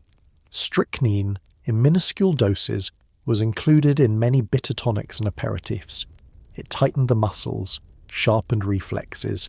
It made you feel alive, which is ironic considering what it did in large amounts. But that's the paradox of these mood tonics. They were weapons of emotional precision, aiming to target the intangible fogs of anxiety, depression or lethargy, with ingredients that tiptoed the edge of toxicity. You look down at the nearly empty glass. Did you feel anything? A slight warmth? A flutter in your chest? Or maybe that's just fear catching up to you. In Victorian England, however, this wasn't fear. It was fashion. You thank the apothecary and step outside, your breath curling into the fog like steam from a teacup. There's no dizziness, no hallucinations, just that subtle hum behind your eyes, a clarity that might be real or might be suggestion. Either way, it's unnerving. As you walk, your thoughts drift to just how casual it all was. Arsenic, lithium, strychnine, ingredients that would send a modern pharmacist into full lockdown were, for Victorians, everyday tools in the pursuit of emotional refinement. And this wasn't just for the wealthy. The trend trickled down. You pass a market stall where a middle-aged woman is selling tiny green vials from a basket. For the vapours, she calls out, a drop before tea, calms the rage and lifts the gloom. One man buys 3. She waves another customer over to her second offering. Penny possets, single-dose sachets to be dissolved in hot milk. Soothes the brain, she says proudly. Even helps with disobedient children. You don't ask what's in them. You already know the short list of usual suspects. And what's wild is, people believed in it. Mood tonics weren't fringe medicine. They were advertised in the most respected Victorian journals. Doctors wrote letters praising them. Society ladies swapped recipes for calm syrups the way others traded cake. Melancholy was in vogue, and anything that claimed to chase it away, no matter how bizarre, earned a place in the cabinet. But there's more. These tonics didn't just claim to fix sadness, they promised to refine personality. One popular elixir, Dr. Horwood's Elation Cordial, claimed to smoothen the temper of argumentative men and heighten the agreeable nature of otherwise dour wives. Another Lady Soul Drops boasted of turning grief into grace and promised a floral disposition within the hour. People were drinking personality upgrades, and while the mood-boosting chemicals were potent, perhaps the most powerful ingredient was suggestion. If society told you you'd feel cheerful after drinking a cherry-pink tonic, maybe you would. Placebo or poison? Often both. But there were cautionary tales. You recall the story of Lady Penelope Wren, an heiress who reportedly drank 3 spoonfuls daily of a silver-laced temper tonic. She developed tremors, her speech slurred, her skin greyed. By the time anyone realised the drink was saturated with colloidal silver and arsenic, it was too late. Still, the label never changed. Refines the mind, beautifies the mood. You glance into a passing tea house. Inside, 2 gentlemen sit with tiny porcelain cups, carefully tipping back a thick golden syrup. From the sheen of it, you'd guess bismuth, another favourite for settling the stomach and soothing the nerves, despite its heavy metal makeup. The deeper you go, the more it seems like the Victorians weren't trying to escape reality. They were trying to reshape it from the inside out. With each sip, they chased a finer temperament, a smoother day, a gentler night, even if what they were really sipping was just a little bit of poison in a pretty bottle. You turn the corner and see another shop ahead, low-lit, mysterious, its windows fogged with condensation. Time for another taste. You step through the creaky door of the next shop and immediately the scent grabs you. Sharp, herbaceous, and faintly bitter, like you've walked into someone's backyard after they trimmed the entire garden with a scythe. Glass jars line the walls, each filled with dried leaves and bark, arranged with obsessive precision. A bell above the door tinkles behind you. From the back of the shop emerges an elderly woman in a paisley shawl, her grey hair coiled into a bun tight enough to serve as a hatpin. She gives you a once-over, then gestures wordlessly to a bench near a fireplace. "You'll want something cleansing," she mutters, already selecting ingredients from a shelf of murky liquids. "It's in your eyes. Too much city. Too much damp." You're not entirely sure what that means, but you nod anyway. Moments later, she presents you with a tall glass of something called Pennyroyal Purge. You hesitate. The drink is bright green, with a shimmer of iridescent oil floating on the surface. It smells like a cross between toothpaste and mothballs. You brace yourself, then take a sip. It's like drinking a meadow with teeth. Sharp and minty and bitter all at once. Pennyroyal, a member of the mint family, was once a common Victorian herb used in teas and tonics, beloved for its cleansing properties. But cleansing in this context meant something different. You begin to feel it almost immediately. Your stomach lurches, your throat tightens. Not in a dangerous way, yet, but like your entire digestive system is perking up, taking roll call. The woman notices your face and nods. "Good," she says. "That means it's working." Victorians loved purges. Not emotional ones, physical. They were obsessed with the idea that illness, bad moods, even spiritual malaise stemmed from internal congestion. So they drank to flush themselves out. Enter the herbal purgatives, pennyroyal, senna, rhubarb root, jalap, slippery elm, dandelion bitters. The names sound almost poetic, but their effects were anything but. Some drinks worked as laxatives, others as diuretics, and some emptied you from both ends. One of the more notorious tonics of the day, Daffy's Elixir, was a popular child-safe option, despite the fact that it often included high-proof alcohol and senna extract, meaning it sedated children and kept their bowels moving. The Victorian mindset was simple. A cleansed body meant a cleansed spirit. If you were tired, angry, or sluggish, it wasn't emotional. It was your liver, or your spleen, or maybe the black bile needed draining. So they drank. Not for pleasure, not even for clarity, but for purification. You sip again, partly out of politeness, partly out of some strange desire to feel what they felt.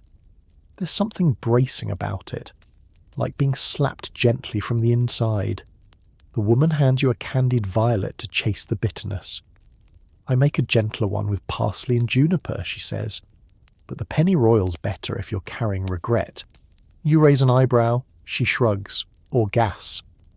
Outside, a carriage rumbles past and you imagine the Victorian elite, corseted and constipated, drinking these tonics by firelight, hoping that their bloated sadness could be washed away with roots and leaves. And sometimes it worked. But sometimes, as with pennyroyal, it worked too well.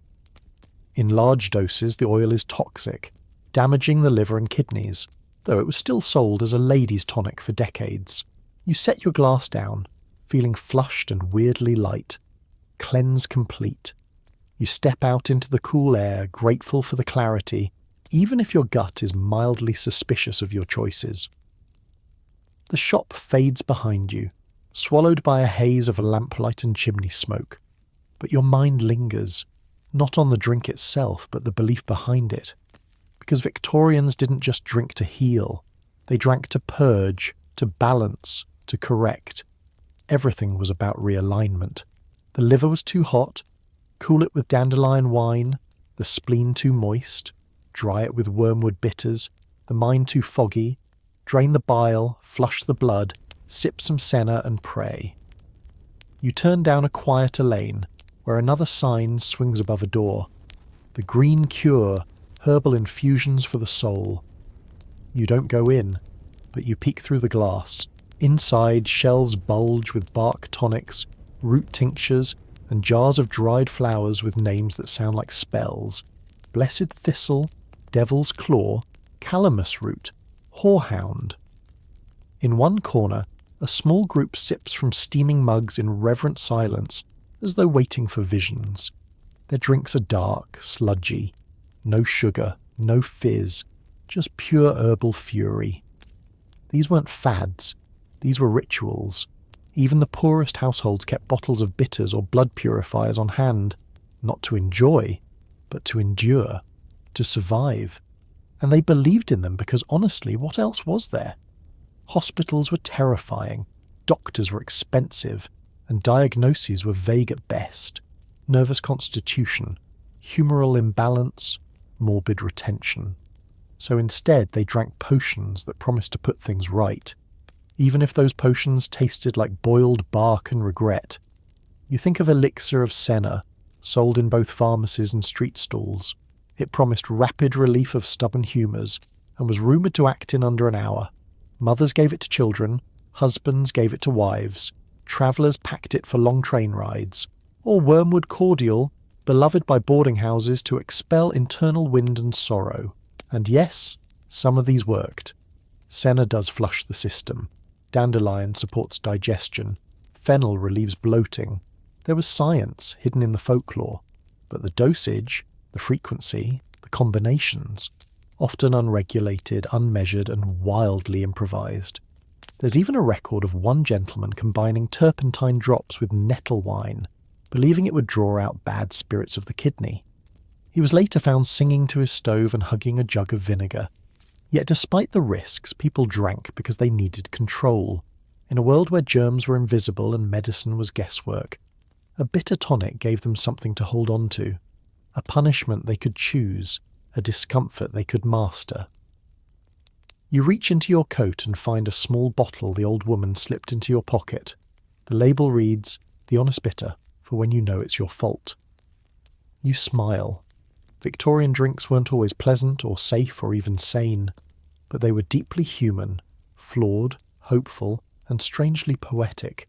They didn't just want to feel better, they wanted to believe they were doing something, even if that meant drinking liquid bark and waiting for the storm inside to pass. It's nearing midnight now, and the streets have gone quieter still. Not empty, but slowed, as if London itself is exhaling. You duck into a narrow alley, guided by the faint hum of laughter and the smell of something rich, almost nutty, floating on the breeze. You follow it. At the far end, a heavy velvet curtain serves as the door to a tucked-away gentleman's club, though tonight they seem to be letting anyone in. A flick of candlelight, a nod from a tired porter, and suddenly you're inside a plush room of mahogany and cigar smoke. And there on the centre table, served in tiny silver cups, is the drink you've heard whispers about all night. Beef tea. You half expect a joke. But no, this is the real deal. A steaming broth, delicate and clear, sipped with the reverence others might reserve for brandy. Victorian energy drink, a man next to you says with a grin. But with more cows. You sip. It's salty, savoury, oddly comforting, and surprisingly common. Beef tea, not a stew, not a soup, but a drink, was once one of the most widely consumed restorative fluids in the Victorian world.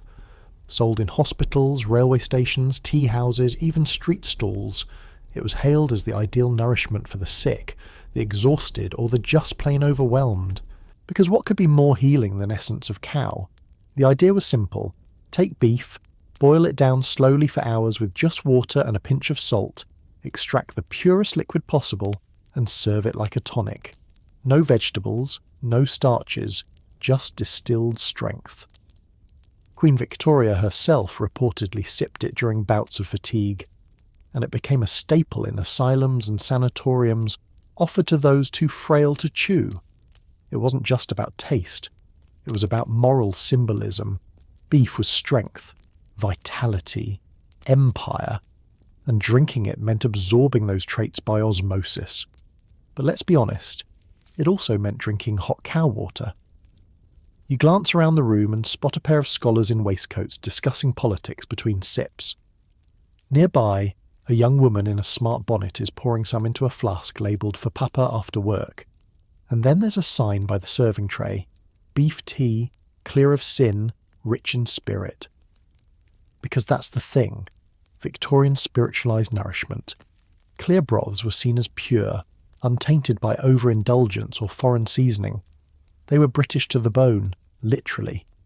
But the oddest twist, it wasn't just for drinking hot. Soon, people were drinking chilled beef tea at garden parties. Others mixed it with sherry for evening fortification. Some daring hosts even froze it into savoury ice cubes, believing them refreshing after fencing. And yes, there were beef tea cocktails. One recipe paired beef tea with egg yolk and port. Another mixed it with lemon juice, pepper and brandy, calling it a morning reviver. You can't help but laugh softly. In a world obsessed with gentility and restraint, the Victorians still found a way to get absolutely weird with meat water. You settle deeper into the plush chair, silver cup in hand, letting the warmth of the beef tea seep through your fingers. It's not bad, really. Comforting in a strangely primal way. Like your ancestors are whispering, yes, yes, this is what we boiled when the crops failed. You glance around. One gentleman adds a pinch of celery salt to his. Another dips a biscuit. Someone, bold, possibly mad, stirs in a spoonful of mustard. And suddenly, you understand. This wasn't just medicine or nourishment. It was a blank canvas for the imagination. Beef tea was so foundational, so absurdly bland, that Victorians began to infuse it with meaning. Class, virtue, science, even love. Hospitals handed it out with prescriptions. Mothers served it to sons before exams. There are actual letters where young women confided that their affections quickened after a gentleman brought them hot beef tea in the rain. This humble broth became an act of care. But for every tender memory, there's an equal helping of strange. At one boarding school, students were given a daily ration of beef tea and cod liver oil stirred together. The matron called it North Sea strength. Most students called it revenge in a teacup. In one workhouse, a report noted that beef tea was sometimes made from bones that had already been used in soup. The result? A pale, greasy liquid nicknamed ghost broth. Yet the faith persisted. Companies caught on fast. Enter Liebig's extract of meat, the OG bouillon cube. It promised all the benefits of beef tea without the hassle of actual beef. Just dissolve the thick tar-like paste into hot water, and presto, instant empire in a cup. The branding was genius. Ads declared it suitable for invalids, soldiers, and all classes of gentle persons. Even explorers took it to the Arctic, sipping warm broth while surrounded by icebergs. One 1890s ad shows a man in a top hat smiling beatifically as he cradles a steaming mug. The tagline, "No nourishment is nobler." You watch someone nearby swirl their tea like wine, and it hits you. This wasn't just about beef. It was about control. In an age of uncertain science and unpredictable health, beef tea felt knowable. It had one ingredient. It had no spice to offend, no sugar to rot teeth, no colour to fade. It was predictable, plain, and polite. And yet, you think of the contradiction. A society so obsessed with propriety, yet slurping boiled cow juice out of silver goblets like it was sacrament. A nation that feared foreign spices but would happily freeze meat tea into sorbet. The more you think about it, the more Victorian it becomes. Strange, specific, sincere. You set your cup down, heart warmed, stomach slightly confused. And as you step back out into the cool London night, the sound of clinking cups and murmured conversation follows you. Like a hymn for all the things the Victorians couldn't say with words, so they said it with boiling beef. You head east now, away from the fashionable clubs and well-lit boulevards, your footsteps echoing off damp cobblestones. The air has changed, cooler, with the faint metallic scent of soot and iron. You're nearing the edge of the docklands, where the Thames rolls black and slow. Here, the drinks change too. Gone are the glittering teas and bone broths of the elite. What you find now are working-class brews, concoctions that speak not of refinement, but of resilience. Cheap, strange, often foul tasting, but meant to get you through the night, through the shift, through the next 5 years of backbreaking labour. And the one you keep hearing murmurs about? Switchel. You duck into a sailor's tavern, low ceiling, damp walls, half-lit by lanterns smeared with grease. There's shouting from the far end and a pile of boots by the fire. And behind the bar, a woman with arms like dock ropes is ladling a cloudy amber liquid into tin mugs. "Switchel," she barks, not bothering to ask if you want one. You take the cup, raise it to your nose and recoil. It smells like wet hay and vinegar, but you sip, and it kicks. Sharp, sweet, sour, and somehow still thirst-quenching. It hits the tongue like a slap, then spreads warmth down the throat like hot coals tumbling into your chest. You blink.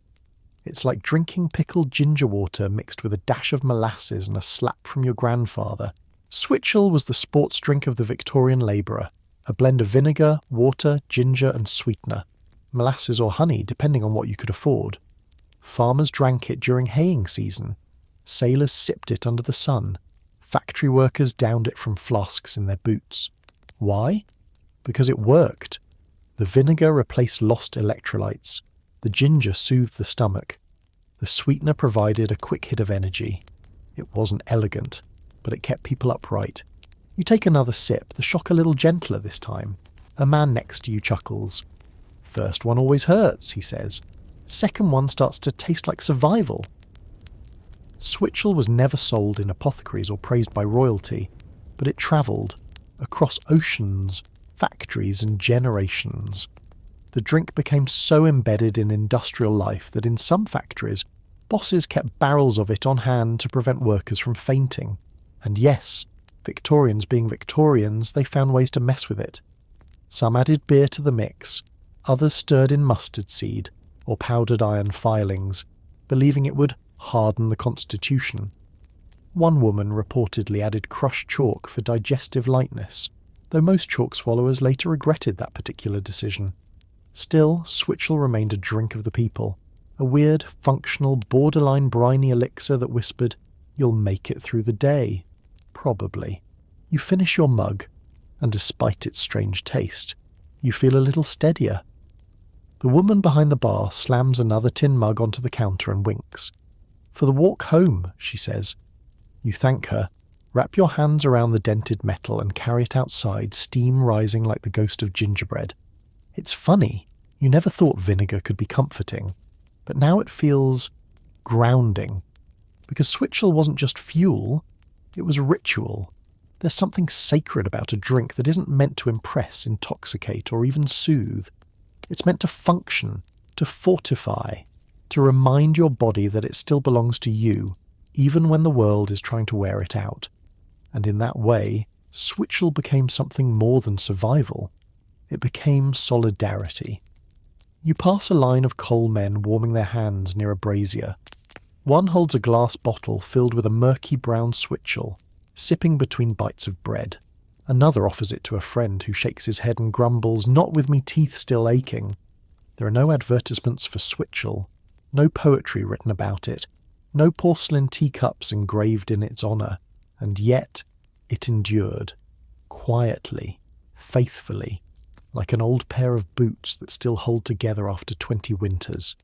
And some families added their own flair, a bit of lemon rind, a pinch of salt, a few bruised mint leaves, even a spoonful of oats, boiled and strained to thicken it for long walks.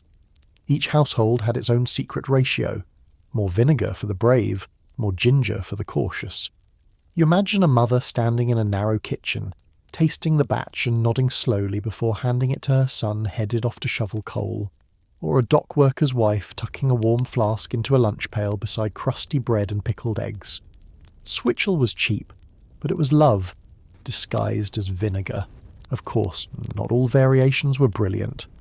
A few overzealous inventors tried adding fish oil, hoping to combine sustenance and joint support.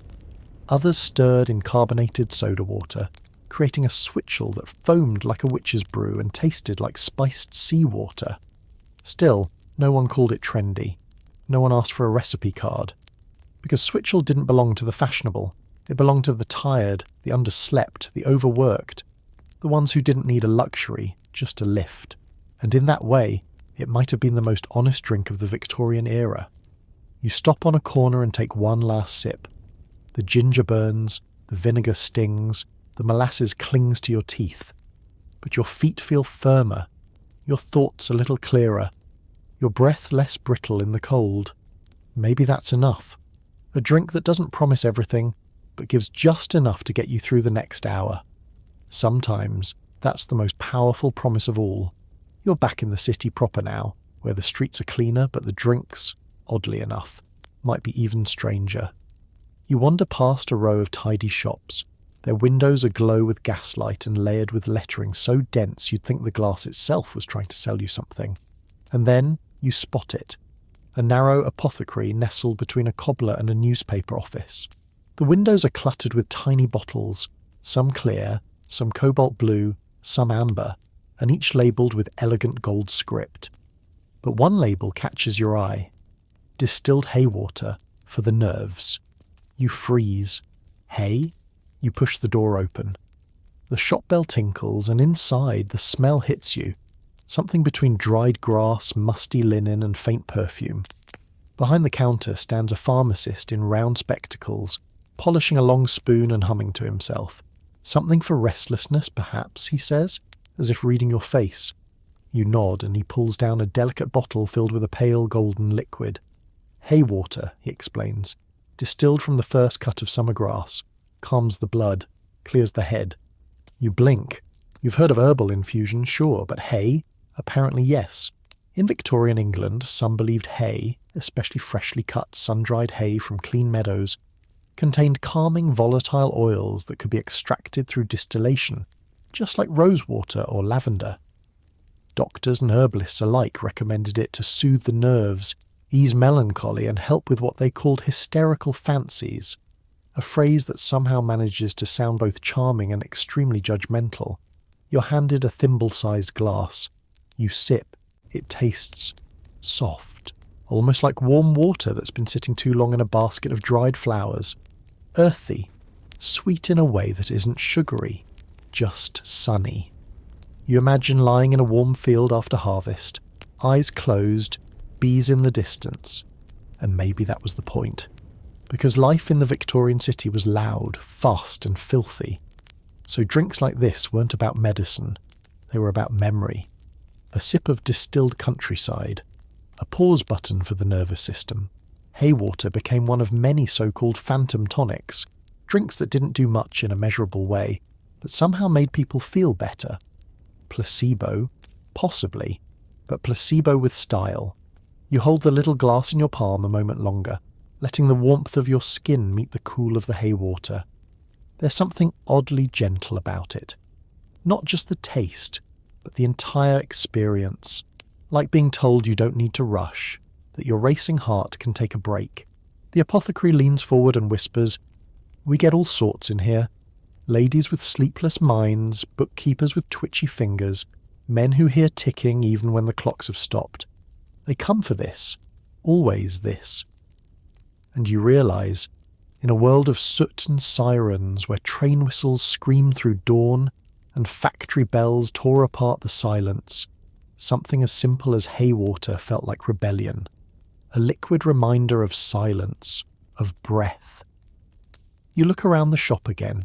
Shelves lined with water from cucumber flowers, liquid soaked in crushed violet petals, even distilled lily dew said to be collected at moonrise by nuns in Essex. None of these would pass modern medical scrutiny, but in Victorian Britain they offered something science couldn't yet measure: soothing. You spot a young woman buying a small bottle of hay water and tucking it into her handbag. Her eyes are heavy, her lips tight. The pharmacist doesn't upsell or question. He simply nods.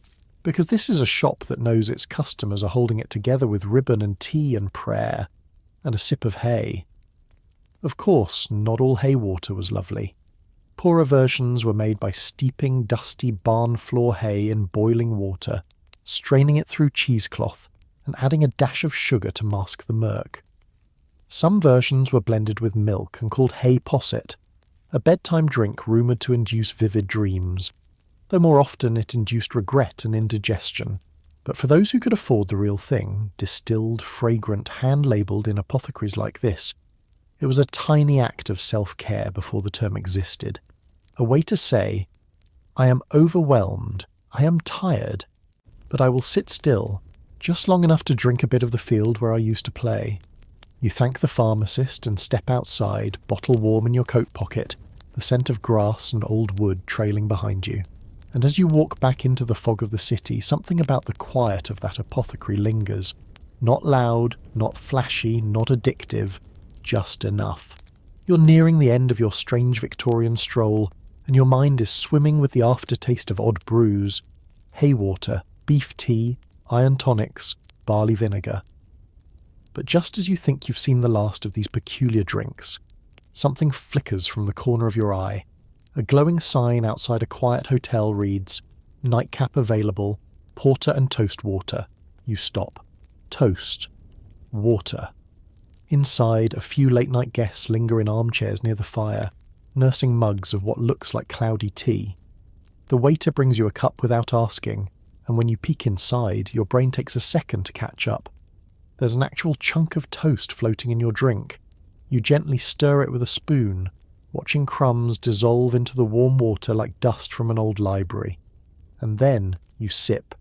It tastes exactly how it sounds, like burned bread that's been soaking in water, but somehow, weirdly, not terrible, because this, toast water, was the most humble and most widespread of all Victorian brews. It was what you drank when you had nothing else. No money for tea, no stomach for broth, no access to herbs or tinctures, just bread, water, and maybe a bit of salt or nutmeg if you were lucky. Doctors recommended it for invalids, especially children with stomach aches or fevers. Mothers made it at 2 a.m, when babies wouldn't sleep. Servants drank it when the good tea was locked away in the pantry. It was the drink of exhaustion, when all you could manage was boiling water and a crust. There were rules, though. The toast had to be dark, not golden, burnt. This created carbonised edges, which Victorians believed were better for absorbing bad humours. The water had to be hot but not boiling, and you were advised to steep for no fewer than 7 minutes, and no more than 10. It wasn't just a drink. It was a ritual of limits. You sip again. The flavour is calming in a way nothing else has been tonight. It tastes like giving up, but gently, like saying, I'm not okay, but I'm okay enough to make this. You sit by the hotel fire, steam rising gently from your mug of toast water, and suddenly it all begins to make sense. Not just this drink, but the entire journey. Because Victorian drinks weren't always about flavour, or science, or even pleasure. They were about coping with industrial noise, coal smog, body aches, heartbreaks, and everything in between. Whether you were a duchess sipping haywater in a crystal glass or a chimney sweep slurping beef tea from a tin cup, you were just trying to make it through the day and the next. And toast water, it was the end of that story, the final act, the bare minimum wrapped in warmth. There's something almost spiritual in it, a drink that expects nothing of you, that doesn't stimulate or sedate, that doesn't shine in porcelain or sparkle on menus. It simply exists, like a sigh you can swallow. One older woman across the room dunks her toast back into her cup, lets it soak until it collapses into soft paste, and then eats it with a spoon. Not out of desperation, but out of habit. This is comfort. This is routine. This is what the night tastes like when everything else has failed, and there were other versions. Some added a few drops of sherry or brandy, turning it into tonic toast water. Others stirred in onion slices or lemon peel, believing it would help digestion. One particularly grim Victorian recipe added a small amount of lamp oil, citing intestinal mobility. Thankfully, that version did not catch on, but the base remained the same: dry blackened toast, plus warm water, survival in a cup. And maybe that's what makes it so quietly powerful.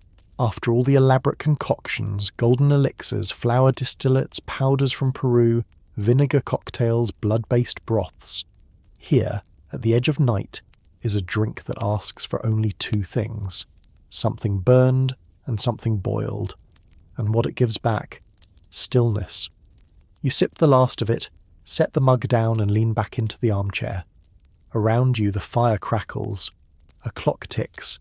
Somewhere down the hall someone coughs and turns over in their sleep. And you? You feel okay.